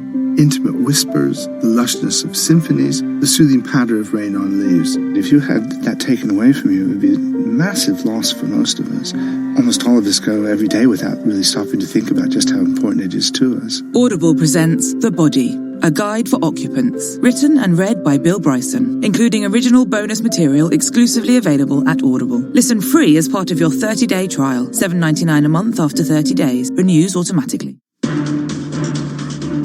All right, welcome back. New details continue to emerge following this weekend's raid by U.S. forces on ISIS leader Abu Bakr al-Baghdadi, President Trump announcing yesterday that al-Baghdadi was killed in an operation in Syria. When confronted in an underground tunnel, the terrorist killed himself and 3 of his children with a suicide bomb vest. We have team coverage. Hadley Gamble in Dubai, Tracy Potts in Washington. Hadley, let us begin with you as more details continue to come out on this stunning raid. Absolutely, Brian. This is a story, of course, that I've been covering quite closely over the last several years. And the president's essentially saying that ISIS leader Abu Bakr al-Baghdadi died, quote, like a dog, whimpering, crying, and screaming. That's according to President Trump from his press conference yesterday. Now, just to give you a quick few details on what we know, at least so far, about this raid. Essentially, U.S. Special Forces moved into northern Syria around 5 p.m. on Saturday, and they tracked Abu Bakr al-Baghdadi into a tunnel where he detonated a suicide vest that killed him, along with 3 of his children. Now, the president in his press conference also noting that other countries were instrumental in making this raid possible. Russia, Turkey, Syria, and as well as the Kurds were thanked in that press conference. And though later, members of the Russian government essentially coming out and saying we weren't even aware that something was happening in northern Syria that was involving the United States. So a lot of questions about this concerning the international community and how much support there actually was for this raid. But at the same point, folks here in this region talking about what this actually means for the Islamic State itself. Now, again and again, we've heard the president say that the Islamic State is no longer a viable terrorist entity, that the caliphate has been defeated. But we know very well from our reporting and NBC's reporting, as among others, that there still remain cells of the Islamic State. And the big question going forward is going to be how effective they're going to continue to be as a result of the loss of their leader. Brian? Well, I wonder, Hadley, listen, the president took a lot of heat the last couple of weeks over this seemingly flip-flop policy in Turkey with Syria. And one wonders how much of that move and sort of that change that was widely criticized had to do with U.S. intelligence about this raid upcoming. Absolutely, and I think it's going to be really interesting to see the fallout from this in the coming days. I mean, certainly the governments that we speak to on a regular basis, those in Saudi Arabia, the UAE, and the broader region, really taking this pretty well, considering they were the ones the most affected by the rise of the Islamic State and the failure of governments in Iraq, for example, to be able to contain this threat. But the question going forward, as I say, is really not just what President Trump may feel about the success of this raid and what that means for the Islamic State, but for actually on the ground, folks, whether or not he's actually going to be able to move the dial forward in terms of U.S. foreign policy in this region, and particularly with whether or not this is going to impact the leadership of those cells of the Islamic State terrorists that still exist. Hadley Gamble in Dubai. By the way, Hadley, great stuff with Rick Perry over the weekend. Thanks. All right, let's go now to Tracy Potts in Washington. Okay, Tracy, despite, I guess, the good news about the success of the raid, lawmakers are not entirely happy. They're demanding more information from the Trump administration because they say they were simply left in the dark about the raid. Right. Especially Democrats, Democratic leaders. Typically when something like this happens, what they call the so-called Gang of Eight, these are top Democrats and Republicans on both sides in key committees, would be briefed in advance. That didn't happen. The president handpicked a couple of Republicans that he wanted to brief, and that was it. Nancy Pelosi says Russia knew what was going on here before she did, and that top Democrats say is a problem. It shows a breakdown here in Washington. President Trump, you see him here during that announcement, says the issue was he didn't want any leaks. There were American lives at stake. And his explanation of that is that telling Democrats in advance, he believes, may have led to leaks that could have threatened those lives before the operation concluded. As you said, as Hadley explained, there are also deep concerns about foreign policy in that region, about the pullout from Syria, about whether or not the U.S. has a strategy at all. We'll continue to hear more about that today. Yes, we will. Certainly. Tracy Potts in D.C., a big story. Thank you very much. All right, still to come, Microsoft, Mad Dog Jim Mattis, the Pentagon, and what President Trump said about Amazon that gives that Jedi contract kind of a page 6 feel. We're back after this. There's golf. Whatever job you're searching for, you can find it on LinkedIn. First jobs, flexible jobs, work from home on a Friday jobs, advertising jobs, accounting jobs, HR, PR, even ER jobs, Soho jobs, Shoreditch jobs. Keep me away from the central line jobs. Banking jobs, building jobs, never ever boring jobs. Small jobs, big jobs, lunch in Borough Market jobs, or even voiceover jobs, which is how I ended up recording this ad. Search millions of jobs on LinkedIn and find one meant for you. I've always loved a kitchen experiment, especially smoothies. I've blended all sorts of mad combinations. Strawberry and charcoal, broccoli and chocolate. Not my best, that. But when I test blenders in the Witch Lab, it's not about flavour, it's about performance. Our tests use proper tough stuff, hard ice, strong veg, rough nuts. And the blenders that can hack it are the only ones we recommend for your kitchen. Which tests harder so you can buy smarter. Visit which.co.uk. London, switch to Vodafone, the UK's best mobile network, and Be Unlimited, because the best phones deserve the best network and our new unlimited data plans. The future is exciting.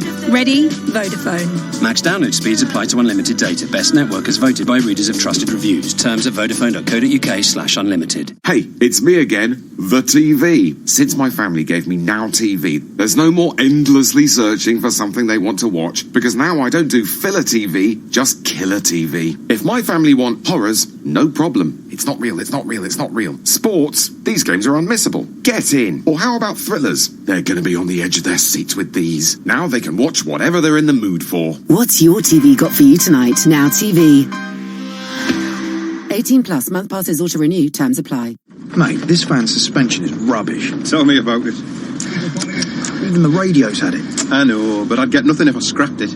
Actually, you can get at least £2,000 off a new Ford for it. You're kidding. With Ford's new for old scrappage scheme, you can get between £2,000 and £6,250 off a new Ford van if you scrap an eligible vehicle with us responsibly. Also, there's 0% APR representative on Ford Acquire.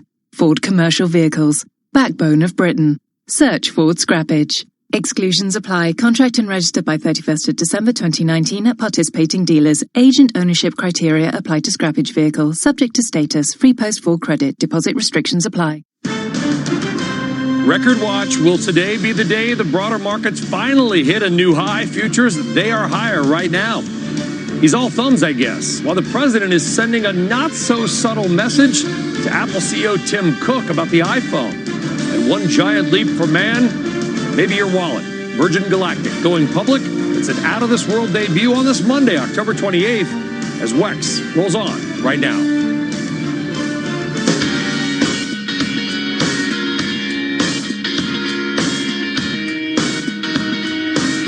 All right, welcome back and good morning. Thanks for being with us here on this Monday. I am Brian Sullivan. Really appreciate you joining us exactly 5:30 on the nose right now.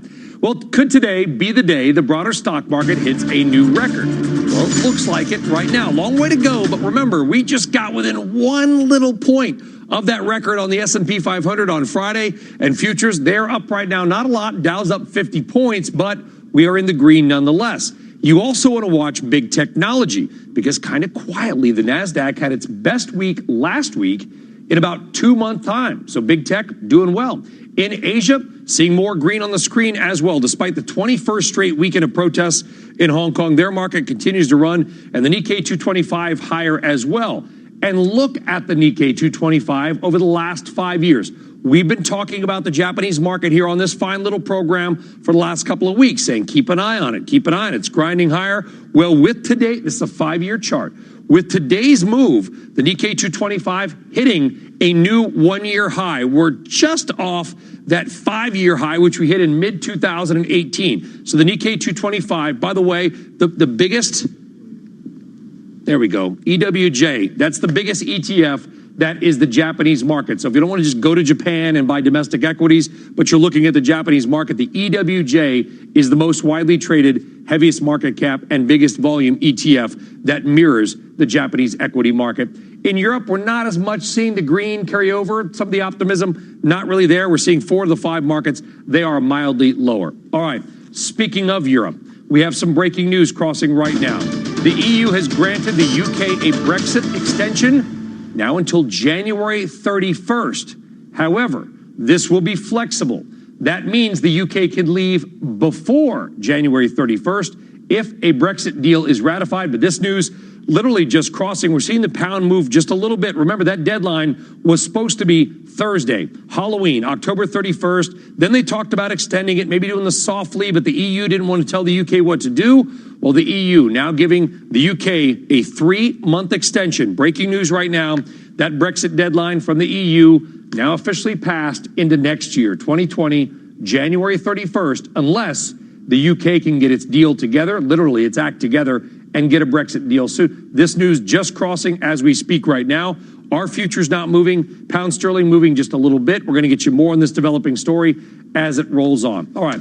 Outside of stocks, check out the action in Bitcoin over the weekend. Yes, Bitcoin. Bitcoin below 10,000 right now, but over the weekend it moved back above 10,000. That's your move sort of later on Friday. One of the biggest moves since April. Well, why did that happen? Well, some analysts are pointing to Chinese President Xi Jinping saying that China should, quote, seize the opportunity to adopt blockchain, a positive comment on blockchain, the underlying technology for much of the Bitcoin world, powering Bitcoin higher later into Friday. We've come off that sort of, I guess we'll call it the Xi peak, the Xi Jinping peak, if you will. Still, Bitcoin up 14.7% in a week. That move, though, largely the reason. All right. Let's talk more now about the macro markets. Investors bracing for the busiest week of earnings so far this quarter. 140 S&P 500 companies, including Apple, Facebook, Alphabet, Exxon. I could go on, but I won't. Those are the names. 6 Dow components also reporting their numbers this week. Oh, by the way, on Wednesday, you've got a Fed decision and a possible rate cut. You've got the October jobs number on Friday and the latest read on ISM manufacturing. Last night, I put my son to bed. He said, Daddy, when's that ISM manufacturing number came out? I said, don't worry, son. It's on Friday, right after you're just jacked up from all the Halloween candy.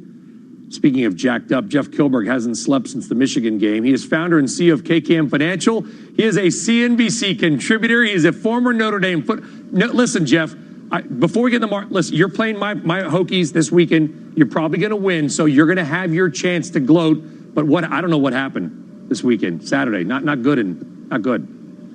Well, so in the same way we were having a shortage of touchdowns for my Notre Dame football team, we are seeing a shortage of sellers in the market. So I'm just going to move over Notre Dame football before you even hit the Chicago Bears. Pretty rough weekend here in Chicago. But let's look at the market this week. We're really interested to see these new all-time highs. It's interesting. There's going to be a couple shorts executed. So we talk about shorts in the market all the time. Will we see some stops once this new all-time high is hit? Absolutely. So there's 1% above this new all-time high. I think you see markets moving. It's not so much who's buying it, Sully. It's where are the sellers? Well, it's where's anybody, as a matter of fact, Jeff. And we've got an interview coming up in a few minutes, because last week we did an interview with Tim Quast of Modern IR. We talked about the lack of volume in this market. And I don't just mean overall trading volume. The size of the trades that are being executed continue to get smaller and smaller. Is that helping us get toward record highs? I mean, you have fewer things happening. Volatility should go up. Well, you're absolutely right. That is the drift higher. A week ago, Monday was one of the lowest volume days in the EMA, the S&P 500. So I think that is one component. But the undercurrent this week continues to be the Fed. I know we have a lot of data. I know we're looking at ISM. I know we're looking at the jobs data. But the Fed continue to cut rates. And that's so interesting to see. At this moment in time, they're cutting rates as we're 1%, less than 1%. Like you said earlier, we're 1 point away from the all-time highs. So that's the driving undercurrent this week. And I think that moves us higher. But as we've seen the last couple rate cuts or last couple meetings, we've seen the messaging of the Fed. That really sometimes gets convoluted. We see a little bit of a pullback here. So I am optimistic, constructive on the market. However, I am concerned about the messaging and what that messaging potentially does to the U.S. dollar, because everyone's looking at the U.S. dollar, and the U.S. dollar continues to drive the boat. Yeah, and to your point, I think, which is, as usual, Jeff, an excellent one, lack of sellers. I mean, we always talking about, will people buy the market? Well, there's two sides to every trade. You can have not that many buyers, but if you have fewer sellers, the buying pressure is going to be there. Do you expect then that we are going to hit new highs? I don't know, today, tomorrow, sometime this week? It's going to happen. Yes, and more yes. So, and why we're going to see that is because whenever you see shorts in the market or positions, a lot of people, I know you had a guest on earlier that's underweight in technology. I think all these people who are underweight in some sector, they're getting caught short right here, right now in Q4. So when you see the buying mechanism come out, we call them stops here on the floor in Chicago. Whenever you see these stops being executed, that's what makes the market move higher. And you see if it's a Tiffany this morning or some of these big gap ups, it's forcing buyers coming to the market. So that's going to really perpetuate. I see the S&P 500 testing this 3,100 level. I'm not saying we stay there for very long, Slade, but it's happening this week. You know, we always like to hear from the people. We've got the smartest audience, I think, in all of television. So over the weekend, I posed the following question, a very simple one to my Twitter followers, which is this. Do you believe the S&P 500 will end the year higher, lower, or about the same than it is right now? 54% of our loyal followers said it'll end the year higher, almost exactly said lower or about the same, about 23 and 24% each. So at least our little poll followers, Jeff, they are optimistic on the market, but does it make you at all any nervous that we are seeing sort of the general public say, yeah, guess what, I'm optimistic?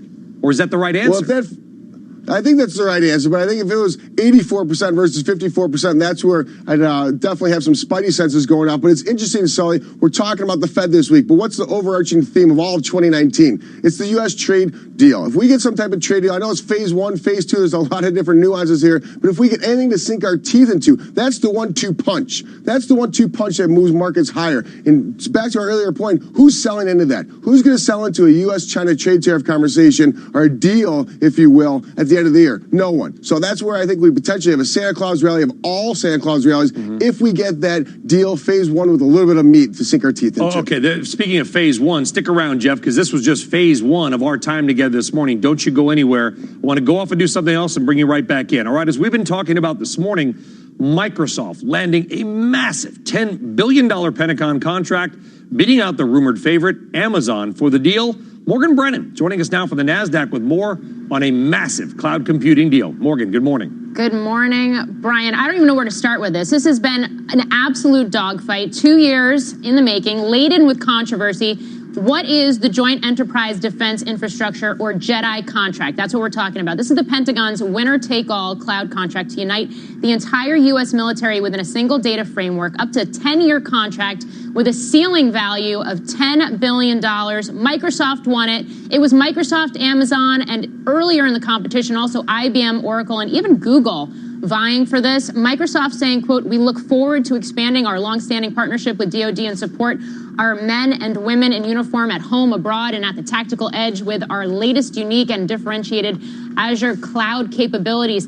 Amazon, in a statement, saying, quote, "We're surprised about this conclusion. AWS is the clear leader in cloud computing, and a detailed assessment purely on the comparative offerings clearly led to a different conclusion." You mentioned Amazon was the front runner here, or expected front runner.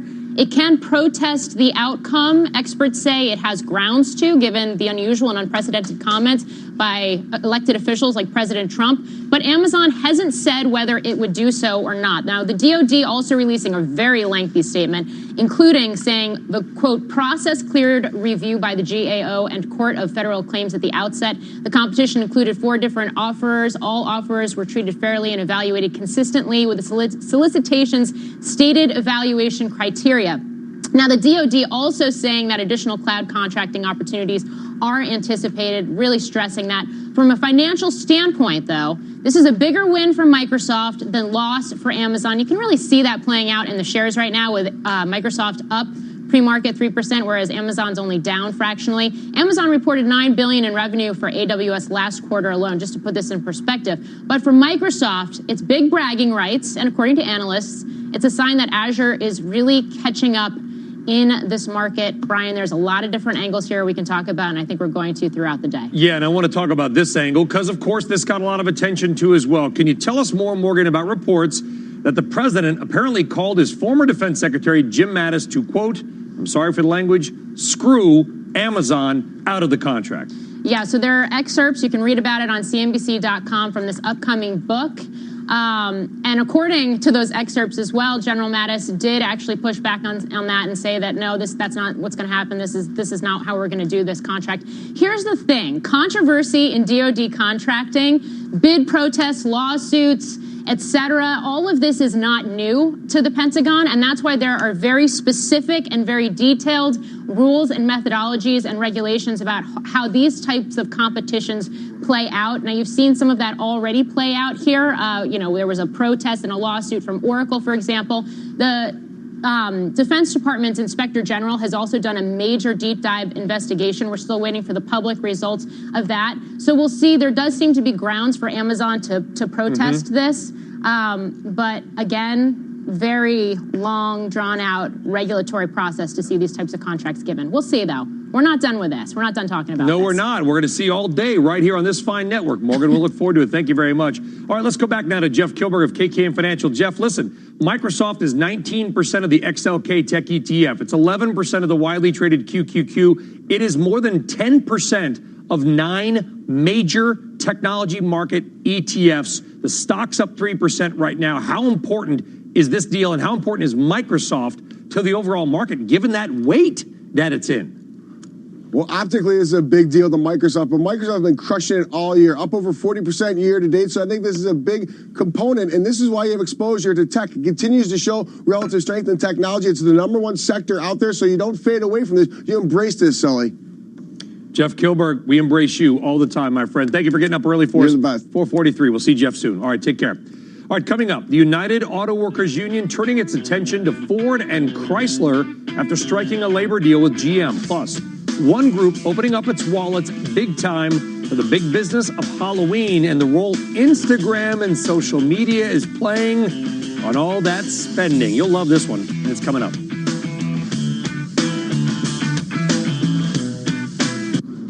ServiceNow put our workflows in the I can find and fund my car, from a Mini to a Jaguar.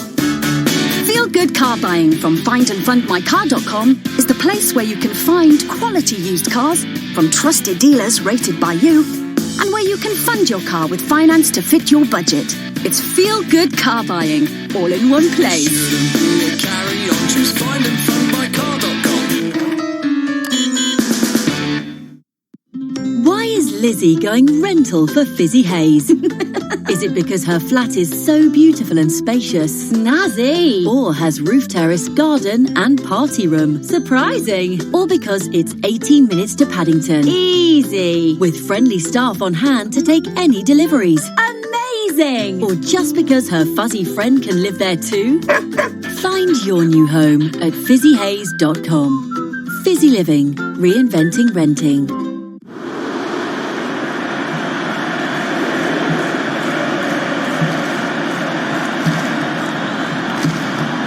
They don't chant your name when you give blood, or sing songs about you. But patients and their families will remember you forever. Because your blood can change their lives. We need more blood donors in Tooting, the West End and Edgware. Bleed for London. Join us today at blood.co.uk. All right, welcome back, 5:45. Let's find out what else you're going to be talking about today besides Microsoft and the markets and the Jedi contract. Joining us for our top trending stories, Contessa Brewer. Contessa, it is always good to see you. Thanks, Brian. It looks like President Trump recently upgraded his iPhone, and he had a bit of criticism to offer Apple CEO Tim Cook. The president took to Twitter and subtweeted Cook, writing, "To Tim, the button on the iPhone was far better than the swipe." Reports suggest the president first switched from Android to iPhone in March 2017. Good news for the president, though. Apple is rumored to be bringing back the home button on the iPhone SE 2. So that makes it easier for people who couldn't get used to that. Halloween spending expected to be near record highs this year. And a new survey found roughly 50% of millennials admit to buying Halloween items simply so they can include them in social media posts. Like, why else would you do it? It also found that men, more than women, are far more likely to say their Halloween spending is driven by social media. Shoppers expected to spend roughly $86 on their costumes this year. It's a lot of money. One North Carolina man says he's feeling very lucky after hitting it big as he prepared to wrap up his last round of chemo for colon cancer. On his way to his appointment, he decided to grab a scratch-off lottery ticket, won $200,000. He says He was in shock. He didn't believe he won until the clerks confirmed it. He says he plans to use the money in part to pay off the medical bill. So well, it's a shame he had to use the money for the medical bills. I mean, it's great that he did it, because how would he have paid him without it? But it's great. It's great on last round of chemo, and you hit the jackpot. By the way, I mean, what's your take on the home button? I got to admit, I'm going to sound like an old man. I get it, but I would agree with the president. I want to go back. I want to downgrade back to an 8, not because it's like I'm old and I can't figure it out. It's just that when you're doing multiple things, sometimes you lose what you're doing. I don't have a problem with the home button. I have a problem with swiping to get the apps to shut down. That's like to pull it. Or swiping, like let's say I'm typing out an email to my favorite, colleague, Contessa Brewer, and then I want to look up a sports score to go. Don't give me that look. Then I want to go back to that. It's like hard to get back to it, or it's gone now, and I've got to retype the message, which means I just don't type it. I was going to say, Contessa, great to see you on the show Monday, but then I just don't send it. Also, you've got to have that for your pictures for Halloween to post on social media, like all the spooky accessories. Yeah. Should we do something here? 1, 2, 3. It's not quite Brad Pitt and Jennifer Aniston, but we'll take it. Contessa, thank you. All right, on deck, I'm going as Contessa Brewer for Halloween. All right, on deck, how Amazon is looking to make it easier for you to pay bills on time, just using your voice. Plus, Wall Street heading to the heavens. Shares of Virgin Galactic prepare to make their market debut. We're going to leave you with that and a little David Bowie as we head to break, man. Stick around. Today's big number, $24.6 billion. That's how much money has been invested into private space companies since 2009, according to a report by Space Angels. When it comes to music, I've heard it all. Pink Floyd, Sean Paul, Slipknot. But in the Witch Test Lab, hearing isn't enough. When we test headphones, we really listen. Not just to the music, but to the stuff that gets in the way. The traffic, the chatter, all that. Mind the gap. We simulate the loudest commute to find you the headphones that cancel out the noise. So you know we're only recommending the best. Which tests harder so you can buy smarter. Visit which.co.uk. London, switch to Vodafone, the UK's best mobile network, and Be Unlimited, because the best phones deserve the best network and our new unlimited data plans. The future is exciting. Ready? Vodafone. Max download speeds apply to unlimited data. Best network as voted by readers of trusted reviews. Terms at vodafone.co.uk/unlimited. Carl's All Change Casserole. So, Chloe walks in from school, tears all over her face. Daddy, she says, I don't want to eat animals anymore. I blooming love my meat, but not as much as I love my little girl. That's why we've made some changes to our old favourite, sausage casserole. Now with meat-free Cumberlands, but still with my magic touch, a dollop of mango chutney. Just as tasty as it used to be. Better, actually. Make your own with the new Tesco Plant Chef range. Food Love Stories. Brought to you by Tesco. This autumn, as the nights draw in, beat the cold with Now TV. Curl up with the latest blockbusters, including Bohemian Rhapsody and Hotel Mumbai. Plus, with over 40 new movies added each month, from Aquaman to How to Train Your Dragon 3, Now TV's got you covered, wherever you feel like watching. Get cozy with the latest and best movies for just $11.99 a month. Search Now TV today. 18 plus month passes auto-renews unless cancelled. Terms apply. Introducing the Vauxhall Corsa Black Alloy Sat-Nav sports seats, heated steering wheel and much, much more as standard edition. Or the Corsa Griffin for short. For just $169 a month and $169 initial rental while stocks last. All Griffin, no bull. Search Corsa Griffin. Available at participating retailers. Personal contract hire on Corsa Griffin 3-door 1.475 PS. Subject to status, T's and C's 18 plus. Initial rental 169 plus 47 months at 169. Contracted mileage 24,000. You will not own the car. Vauxhall Finance Leasing. All right, time now for your executive recap. All the headlines you need in about 60 seconds. Europe's biggest lender says pre-tax profits fell 18% from last year. HSBC said those third quarter results came in despite strength in Asia, specifically noting what they called resilient performance in Hong Kong. Amazon looking to make it a little easier to pay your utility bills. The company announcing it is partnering with a fintech company to let you pay using Alexa. The new feature will also let users get notifications when their bills are due and to ask questions about the amount due and how it compares to your previous bills. And the UAW now turning its attention to contract negotiations with Fiat Chrysler and Ford following last week's labor deal with GM. The union expected to use the GM deal as a template for those talks and will likely reach similar terms regarding wages and benefits for its workers in those negotiations.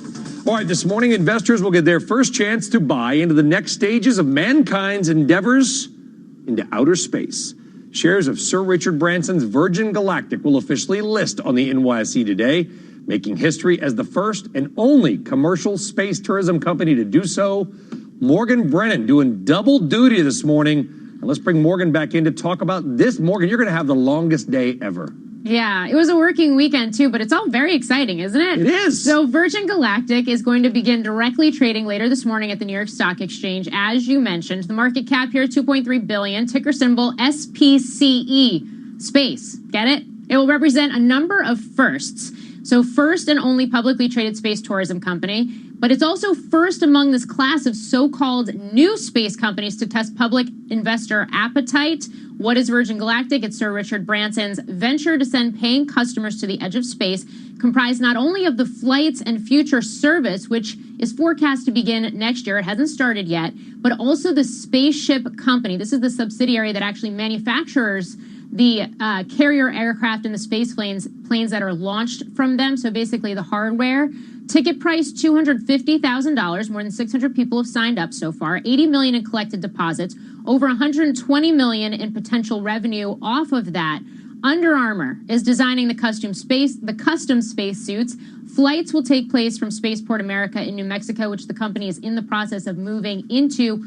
And this is not a traditional IPO. This is combined with Social Capital head of Sophia. This is a special purpose acquisition company, a SPAC, that was already listed on the NYSE. But this is going to be watched very closely, not only by the space industry, but by Wall Street and also by Silicon Valley, given the fact that you do have some tech heavyweights that are involved in this, including Chamath Palihapitiya, who is the person behind Social Capital. It's a cool story, and we love having you on, Morgan, but my question is this. How do you value the company? There's no other company like that, so how are analysts going to figure out what it's worth?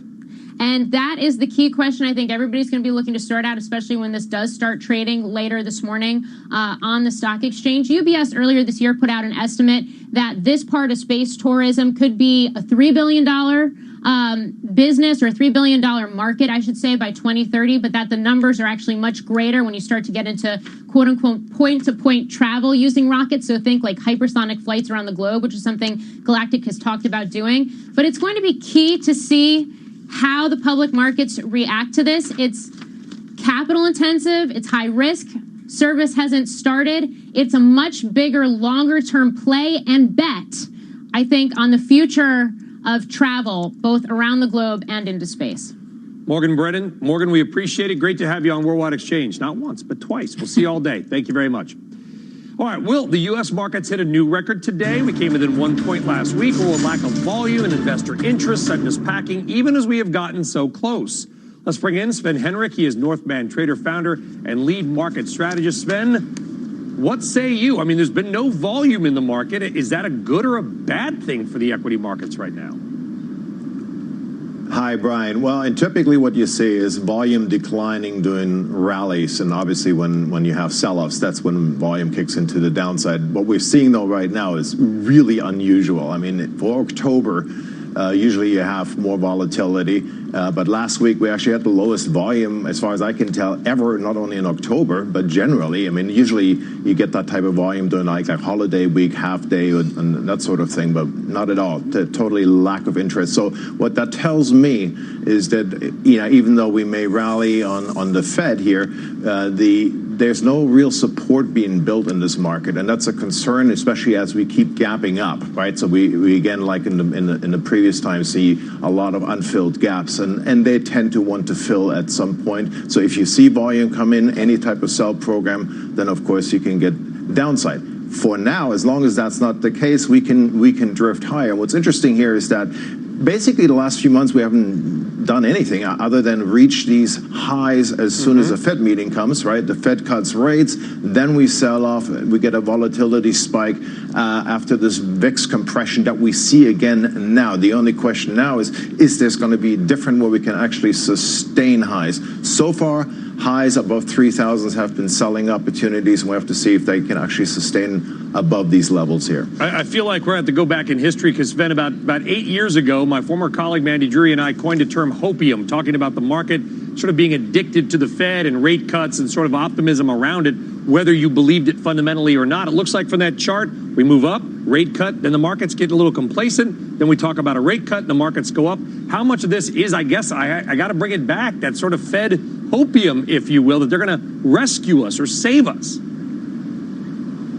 Well, markets have been trained to follow the Fed. I mean, that's literally what all 2019 has been all about. It's been multiple expansion. And what's really interesting here at this particular point in time, and I really want to make sure people are aware of this, the Fed has been throwing liquidity around like candy at a kid's Halloween party ever since September 17th, when something happened.